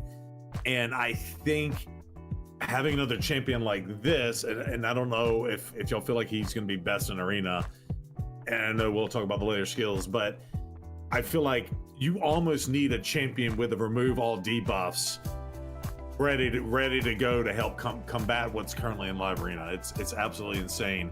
And like, I don't know if I'm supposed to build more resistance into all my champions or go full stone skin. I feel like I start nerfing everything when I do all that, right? So I don't know. So I like the skill, and I think they're at least attempting to help us combat all the crazy control right now. Okay. PJ, where do you sit with this? Yeah, I see. I sent you the Nubs video where he says about the A1 is each hit is a 50% chance. 1357 if you want to check that out. But as far as the A2, yeah, I mean, I think it's a solid early mid game fusion, early game mid game move. It kind of reminds me of like the Pythion heal or cleanse, because depending on how many debuffs you have, it's a bigger cleanse. It's also nice that it gives a 50% shield of his HP. So give him, if you build it, kind of is weird because he's a defense champion, but you'll still build him with a lot of HP. So that'll be nice for your Squisher champions to get an HP or get a decent shield. Yeah, it's a solid move. Nothing crazy we haven't seen before, but it's all right. Okay. All right. Ken, where do you stand with this? I didn't find this skill enough, to be honest. Because cleanse cool, heal cool, but where is the block debuff?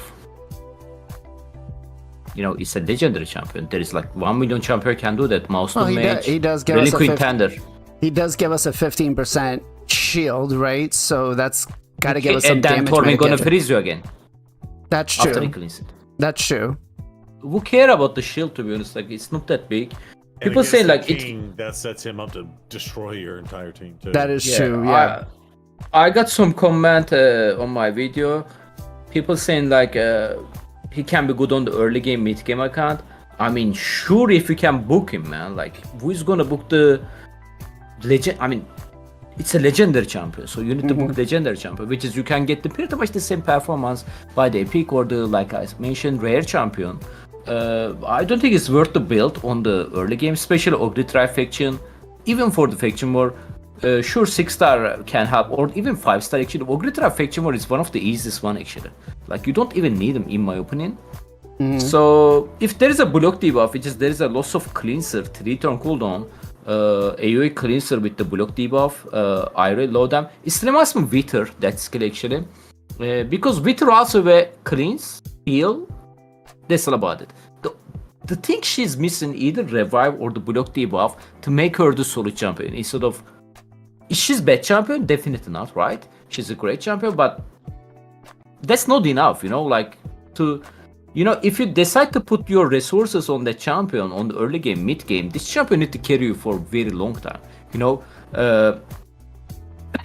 Excuse me, like a legendary book resources, because it's super hard to get them, especially if you're not spending money on the game. So Okay. So I this is what I wanted to check right here, PJ, where he did the A1 and it didn't give us a 50% chance on each hit. Right. I think he explains it. So I'll have to watch the video a little more and talk to some of the other tier 3s to see if they can test it. But I don't think that it's going to reset it every single time, because that would just be kind of crazy. He said it's twice as good as Ancora's. oh, he did. A1. He just did it. He did? Oh, let me Yeah, see. I think he just did it like 5 seconds ago. So A1. Okay, so he did. He did twice. Okay. I'm pretty sure this is Alright. bug, by the way. Oh, probably. That's actually crazy. Yeah. So that's it's not though. Not well, it's in a my 2-turn. So for Hydra, that's actually really good. opinion. Can Yeah, you show no, the I- Islin or the Husk A1 skill real quick, please? The Islan or Husk skill A1. Yeah. Okay. Yeah, show the Islin. Show the Islin Yeah, because no, I know. I get all that, but again, maybe He's a high elf. Oh, Aislinn. Sorry. Oh, yeah. Islan. Islin, Islan. Where is he? Well, he's just. I mean, he's just as good as the normal Ancora Padre, because Ancora and Padre 2-turn, so now he's also 2-turn It's an each hit there. for the Yeah. reduction I'm talking about, not for the each hit. Well, I mean, so, I'm the last person here for the English lesson, but I think it should be description like that, right? So Each hit Ancora There's a chance of the decrease the is cooldown. 30% chance of decreasing the cooldown of a random's ally skill by 2 turns. So yeah, okay. I guess that makes It's the sense. same, but he gets So a the- turn meter boost. Yeah, he gives the turn meter boost plus it's, I guess, 50% per hit. Yeah. Look at Podrick too. Podrick. So Curious. He also Patrick So does I have still it on think the Padre A1. and Ancora are better. hands down. Guaranteed, yeah. Has a 25% chance of decreasing the cooldown of a random ally skill by 2 turns. Books up to a 50%. Yeah. So, okay. So each hit has a 50% chance. So, I think for Hydra, you know, A1, A2 are definitely kind of solid. That's very solid. I think that's where we're, you know, most of us are going to try to use him and work there, because I don't think Arena is going to be his place. Jumping into the A3, last orders. Okay. Seriously got a problem here, guys. Has a 75% chance of increasing the duration of all enemy debuffs by 1 turn. Also has a 75% chance of increasing all durations of buffs by 1 turn. Fills the turn meter by 20%. Again, this is another Hydra skill, right? Increasing the, you know, decreased defense weekend, whatever we put out on the boss, giving ourselves like a Krisk type of level thing, which I also believe, if I'm not mistaken, Godseeker does the same thing, where she increases theirs, increases ours, decreases theirs. Mikage does the same thing, yeah. So, and it's going to be 100%. So I feel like the A3 is a pretty solid one, again, for Hydra, not anywhere else. But Ken's shaking his head no. What do we got? No? First of all, PLARIUM, can you please add in the same skill on the every single champion, please? Like, I'm gonna vomit if there is anybody else increase in duration, decrease duration. Like, bro, look at the last 3-4 fusion. All of them is this skill, man. I'm gonna vomit now, like, seriously. It does feel a little bit you mentioned the Krisk has a 3 turn, by the way. This is 4 turn cooldown. Yeah. After the book. And you mentioned the Hydra. Which comps need that ability? Increased duration. Panda comps, Aislinn comps, you know, Wixwell, Yannicka comps. Yeah, we just talk about the Wixwell stuff, right? True. No, normal comps doesn't need that increased duration of the buff. You know, obviously it's a good thing, guys. Like, more buff you have, it's absolutely going to help you, especially having cast stuff like that. But I prefer this champion like Mikage. She can also give me, you know, melee attack, stuff like that, which is 3 turn cooldown if I'm not mistaken. Obviously not everybody have a Mikage, but 4 turn cooldown I find it pretty weak. At the same time, doesn't have any more benefit. 20% filter meter is not enough, so doesn't have anything special in my opinion. Okay. And I'm sure you prefer to look at Mikage over this guy too, right, Ken? I mean, absolutely. She's spider. I love spiders. I want to be Spider-Man, you know? we know what his fetish is now, guys. PJ. Some people have arachnophobia. Ken has the opposite. Yeah, so the A3 kind of almost hurts him in my opinion, because if you want to get the extend the debuffs, you need accuracy, and nowhere else in his kit you need accuracy, which kind of sucks. I wish they would have taken that out and given him something maybe different instead for that. It's an okay A3. It feels almost like a A2.5. Doesn't really feel like a full like A3. Again, yeah, and Ken makes a good point. Like, he needs books if you really want to use him, and if you're like, I think this is like an early mid game fusion, but if you're an early mid game player, you have limited resources. You just went for Thor.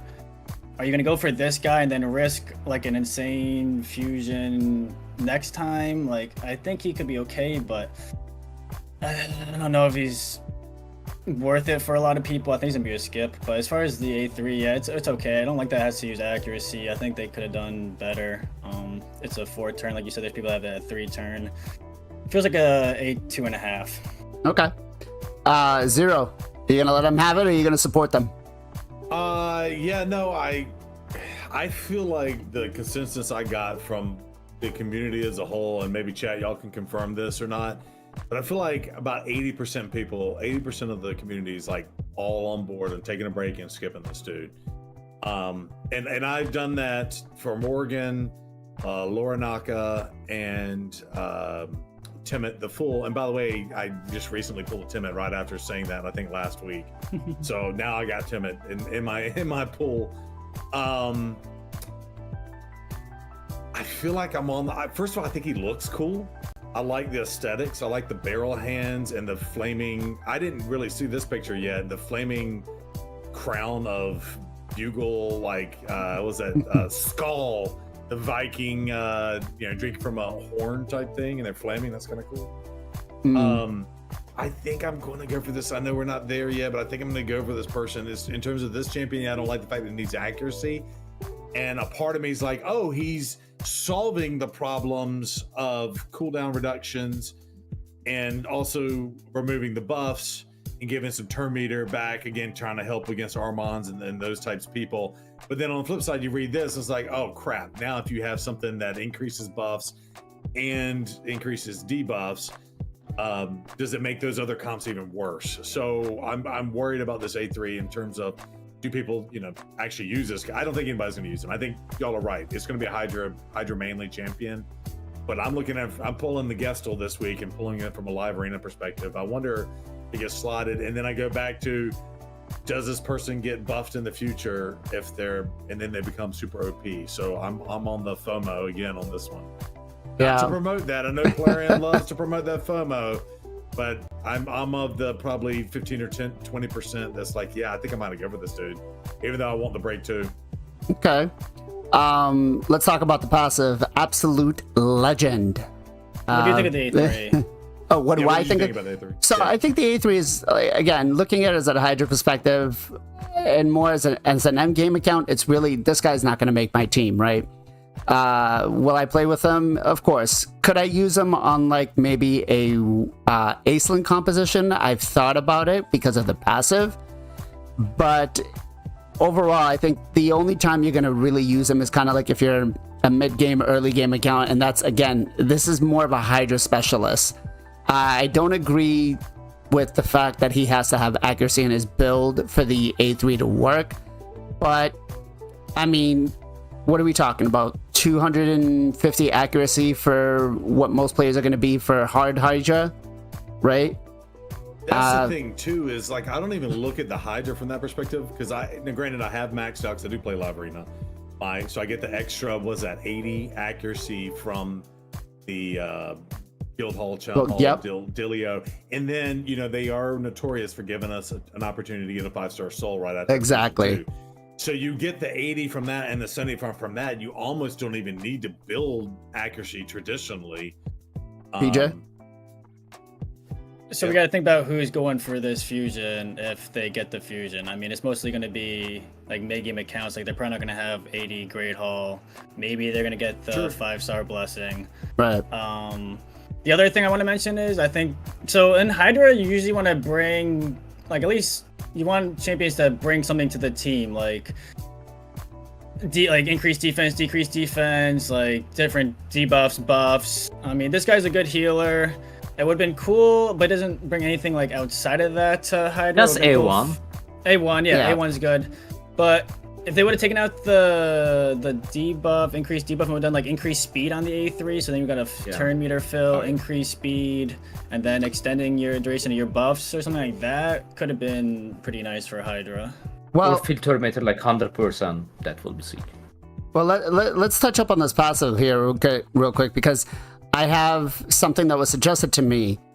Turn meter reduction effects on this champion are reduced by 50%, so you can definitely make him a mischief tank, right? So if the mischief tries to, or even succeeds, he's only going to lose 50%, so it shouldn't mess up your turn meter too much, or your speed tune. Also fills this champion's turn meter by 20% whenever a stun, freeze, sleep, fear, provoke, true fear, petrification, or sheep debuff is placed on an ally. Now, this is the first time that they've done anything adding the turn meter boost, both with petrification and sleep. But I want to talk to you guys about the fear and true fear with the head of Torment and Inquisitor Shamail. That combination was kind of thrown at me with on the video that I produced, that I put out. And I feel like that actually could be good. And it works a little bit better with his active effect whenever a stun, freeze, fear, true fear, provoke, petrification, and sleep debuff is removed or expires off an ally, fills their turn meter by 20%. So imagine now bringing in an Inquisitor Shamail. What extra is that going to do, and what kind of synergy this guy is going to have with them? Does he not remove it though? He How's does it- can you pull remove up it. Chanel? His A2. His A2 passive. His passive No, read. removes. I'm sorry. Can you pull it up just so we can read it? Pulled up It's about Inquisitor Chanel? Mills. It's his passive. Yeah. So his He's passive. gonna strip it before he Yeah, before I'm it saying, does it activates. prevent it from even going on, and therefore that guy's not going to work with it? Well, it have it, yeah. should. I know. I believe the Depends way on the it coding. goes. Yeah, I believe it goes Sacred, I on think it's and then it sacred, and then it goes off, right? So, It should Where be is it? trigger, both of them. so each critical hit fits this champion's turn meter by 7.5%. Whenever an ally receives a fear or true fear debuff from the enemy, this skill will instantly remove that. So it is a cleanse feature on him. Yeah. Yeah. Okay. Yeah. Though now that we've read that, then going back to El Nino's kit there, yeah, that changes my mind completely now that you put that combo in my head for making this dude a Hydra champ. I think, yeah, like you're boosting the entire team, right? Feels Yep. so for each ally, and Yeah. then Shamil's. So whoever's in your lead. And I like to pair Shamil with my 400 speed, or he's 300 speed, but my 300 speed Razavarg, who gets up to 400 speed. And Razavarg is super Energizer Bunny with Shamil. Put this dude on the team, and now you're looking at Turbo Tap. I don't know Yeah. what to say about that. PJ, where do you stand? Yeah, passive is interesting. I guess it makes sense why he doesn't have a block buffs or block debuffs. Because then his passive wouldn't work if they weren't getting debuffs on them. Look, debuff doesn't Um, gonna protect you against fear too, so Well, just like I guess provoking In Hydra, general. in Hydra, the fear is gonna come on you no matter what. You can't Yeah. block it. unless you have a wave. Yeah. Right, and provoke. Yeah. So I'm saying if you had Well, no, the block provoke debuffs, can then none get of- block debuffed. Provoke, yeah. Yeah, so none But of it's just that the fear. would be going on if he had it. So I guess that synergizes good that he doesn't have it. Right. Yeah, he definitely has interesting synergy with Shamel. Again, I wish his kit would bring a little bit more to Hydra than just the A1. I mean, the cleanse, the A2 for survivability is good, but he's not bringing increased defense. He's not bringing strength in. He's not bringing any like crucial debuffs or buffs that you're looking for in Hydra. The A3 is alright. Yeah, I mean, you could definitely pair him with Shamel early mid game and really get your team going if you don't have good options for like decreased speed, which can be hard. AoE decreased speed for early mid game accounts. This could be a way of countering it just by going super fast. Yeah, depending on how the interaction works, it could be cool with the boost. I just wish he would bring a little bit more to Hydra outside of that. PJ, sorry. Ken, where do you You're good. stand? I mean, you mentioned good point with the Shamal, could be useful. But that's only going to work when the fear head is on the field. Plus, in the Hydra, we can only place a 6 champion. Now you place a Shamal, you place him, as not everybody with Archer Girl can do multi-million stuff, right? Job. And it's super going to be hard to build your team. Plus, Shamal gonna boost your Tormentor, right? He's gonna fill your Tormentor as well. And you are not gonna get that much debuff besides if the enemy has a fear head. Because you are gonna be super fast, you are gonna get like crazy Tormentor field, and which means Hydra gonna attack you less, and you are gonna kill them quickly, right? And when you kill them, you cannot get more benefit from this passive skill too. So Okay. I don't know, like the PJ mentioned, I wish there's a more kit like deck with defense, block buff, stuff like that. That will be much easier to put him together with the Shamal on our Hydra comp, or even without Shamal. But in my opinion, it's not enough, man. Okay. All right. Going to be super hard, Yeah. It's definitely sounded like an interesting cop, and I think it'll help out some people again. He's more of a mid-game, early game type of fusion, and game players that have been playing for longer than a year or a year and a half may not, need him. So let me ask you, are you guys skipping this fusion? Ken? 100%, I will skip it. Some people saying like hey bro, don't skip. It can be good with the Kirsty, you know, something, etc., etc., etc. Just totally agree with them.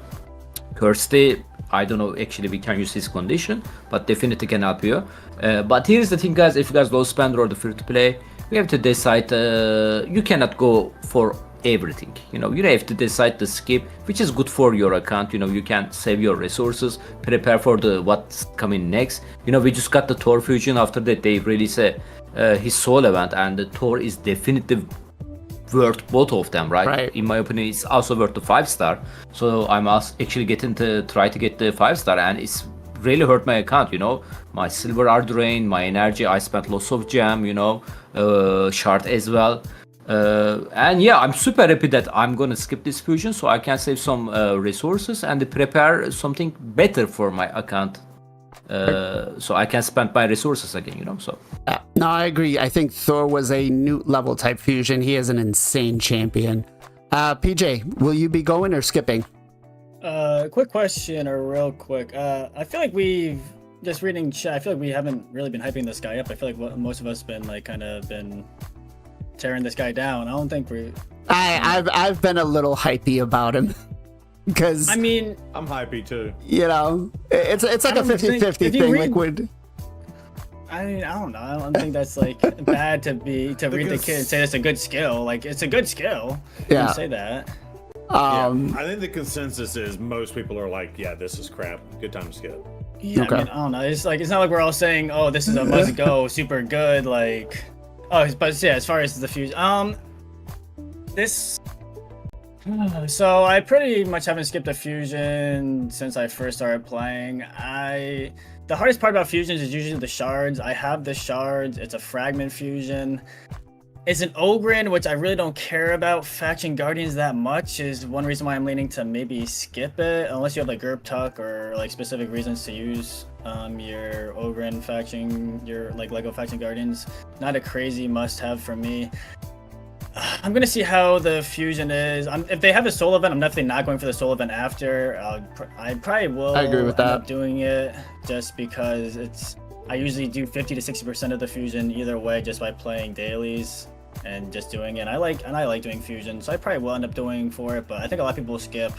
If you guys are low on resources, if you guys are burnt out, I think this is a very skippable. And yeah, don't feel like you got to go for it. Okay. Zero, where do you stand? Will you be going or? Yeah, so I'm gonna go for it. Wait, one thing I want to have us all read, and then I'll tell you my thoughts on that. On the active effect, so it says whenever a stun, freeze, sleep, provoke, whatever gets removed or expired on an ally, fills their turn by 20%, and that's the active skill, right? Correct. So let's just say we're in arena, and I've been stunned, provoked, frozen because they had Tormund. Siffy hit them too, and they slept me, and I don't know, someone else put a fear on. There's 5 debuffs out there, right? When this dude's active skill goes, so say he actually gets a turn and he does his A2 and he removes all debuffs. Does that mean only one of all your champions gets this benefit the way it reads? And 2, would that take them, is it only just the one debuff, or does it take all 5 in consideration? And say, okay, boom, now they have 100% turn meter, go. That's interesting. I would feel the way it's worded, it's like 100% turn meter if that's... And is whenever it the whole team, or is it just one person? I think it's... Which person has a debuff and which debuff is removable? So I think what he's saying is if they all have like a true fear, and then he cleanses it. Does that give him an 80% turn meter? So would it be like Shamil, and it's the person in the lead who gets? It's the first person on your team who gets this effect. I would think it would be, he would get the 80% turn meter, and it would be on him. Or no, actually. It would be on all allies. It would be it would be on the particular ally. It would be on the particular ally. Sorry, I don't think it's gonna be like Shamil. I don't think they're gonna code it like Shamil. Okay, well I guess we'll have to wait. We'll just have to wait and see. All right, so do I think this is a very skippable champion? Yes, I think if you're concerned about resources and all of that, 100% skip this dude, take a break, especially because we know Freya's coming in Deck of Fate. Eventually, again, they're holding that carrot over our head hostage. I will say, again, I don't care about Timid, but Morgan and Loranaka,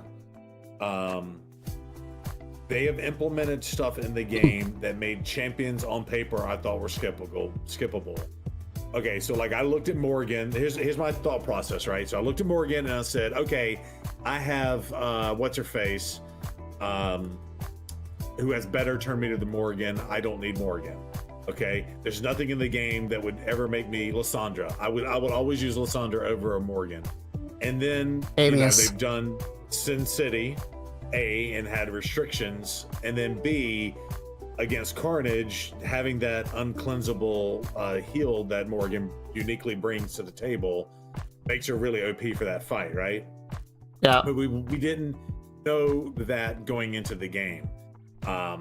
So I personally in Live Arena, where I'm at in Gold 4, am getting controlled to shit. I feel like, I don't know if this guy is the answer, but I feel like this guy is at least an answer to it. And I would hate for this guy to get a buff down the road, like Loranaka or someone else down the road that says, hey, that active effect, we're going to go from a 2-turn cooldown to a 1-turn cooldown, and then he makes it a little bit more viable or something like that. Yeah. Or, you know, hey, instead of the removing the debuffs, we're going to give him a speed up to make it more viable in Hydra. So I've just seen that. And he may just be buffed down the line. You know, you don't know that. Exactly. So my answer is I'm probably under 20%. I am going to go for him. There you go. All right. So overall, I think the fusion is good. Endgame accounts probably going to vault them. Mid-game, early level game accounts will use them. Although Ken's point about the books is quite there, because what is he going to require? It's 4, 9 books. So kind of, no, actually, I'm sorry. 4 books on the A1, 4 books, 8, 10, 13 books. That's a lot of books. So trying to book them is going to be a big problem. But I feel like we can make him work, right, over time. And you don't know. They might change him. He is going to be a fragment fusion. So worst case scenario, he's worth 30,000 CVC points for you, or could help you for the next fusion. But that's let me ask you guys a question. Ken, where can everybody come and find you? FinalKenpachi, both YouTube and the Twitch, streaming every day on the Twitch, guys, on the Columbus Reset. If you guys are interesting, thank you. All right. Hey, Zero, where can everybody come and find you? Yep, hit me up Sunday, Tuesday, Friday nights on the Twitches. I'm also have the TikToks and the YouTubes. But yeah, come say hi, hang out. We have a good time. All right. PJ, what about you, brother? MXPJE on Twitch. We stream pretty much 2 times a day, every weekday. We're playing Raid, TCG Sim, other games as well. Come stop by, say what's up. It's an awesome time. All right. And Ken, I'm going to start with you. You got a shout out for me. Yes, I like to shout out the Bashar Kos. He's also the streamer friend, content creator as well. He's actually very good with the numbers beside me. So I'm gonna post his link over there on the chat. So if you guys are interested, he's actually live right now. So give it a thumbs up. All right, PJ, you got a shout out for me? Yeah, we're gonna actually be shouting out Mr. Airfern. Another free-to-play, by the way, streamer. He's really chill, does some account help, account advice, streams late nights, early mornings as well, depending on where you're in the world. Good vibes, likes baseball, just good overall guy. Definitely worth the follow if you guys are not already checking him out. Yeah, don't make me waste my subscription to Zero. Zero, who do you got for a shout-out for me? I have you as a shout-out, and VMonth is an example of that. Yeah, no, honestly, you taking the time and all the stuff you do behind the scenes. I know I've probably said this before, but Chad, he does a lot of work behind the scenes, and he's inclusive to all the content creators to get on and participate in this. And I have noticed an uptick in viewership live on the stream, and they've specifically said, hey, we saw you on BLAZIN stream and we followed and we did whatever. So if y'all are watching, obviously all of us are amazing on our other platforms when we are all live. So definitely come and check all that out. But I think this is just another opportunity that you put on for us. So shout out to you, sir. Thank So you. for Thank taking the you. time to do that. And I know your family's waiting in the rings probably right now on the Sunday evening. Well, To go spend time. it was my daughter's birthday on Wednesday, so we went to like a haunted theme park, and we're supposed to go and have dinner with some family friends today. So celebrate her birthday. Thank you. She's 8 years old, and oh man. But with that said, I have a shout out for Mr. Gestal Gaming. It is his wife's birthday today, so males, we level up. Women, we level down, right? So hopefully she had a good level down birthday. She gets younger and younger as, you know, the years get older and older. So congratulations to, well, happy birthday to her. So make sure you guys, if you see him, wish him a happy birthday. And next week, guys, we've got a special guest. The first time on the channel, we're going to have Mr. Burrito Slayer, who I'm actually kind of excited to chat about with things going on. Huge shout out to everybody who subbed to the channel, who I think there was like a total between YouTube and Twitch. We got like 10 more subs and follows. So big love to you guys. Views wise, we actually peaked at 84.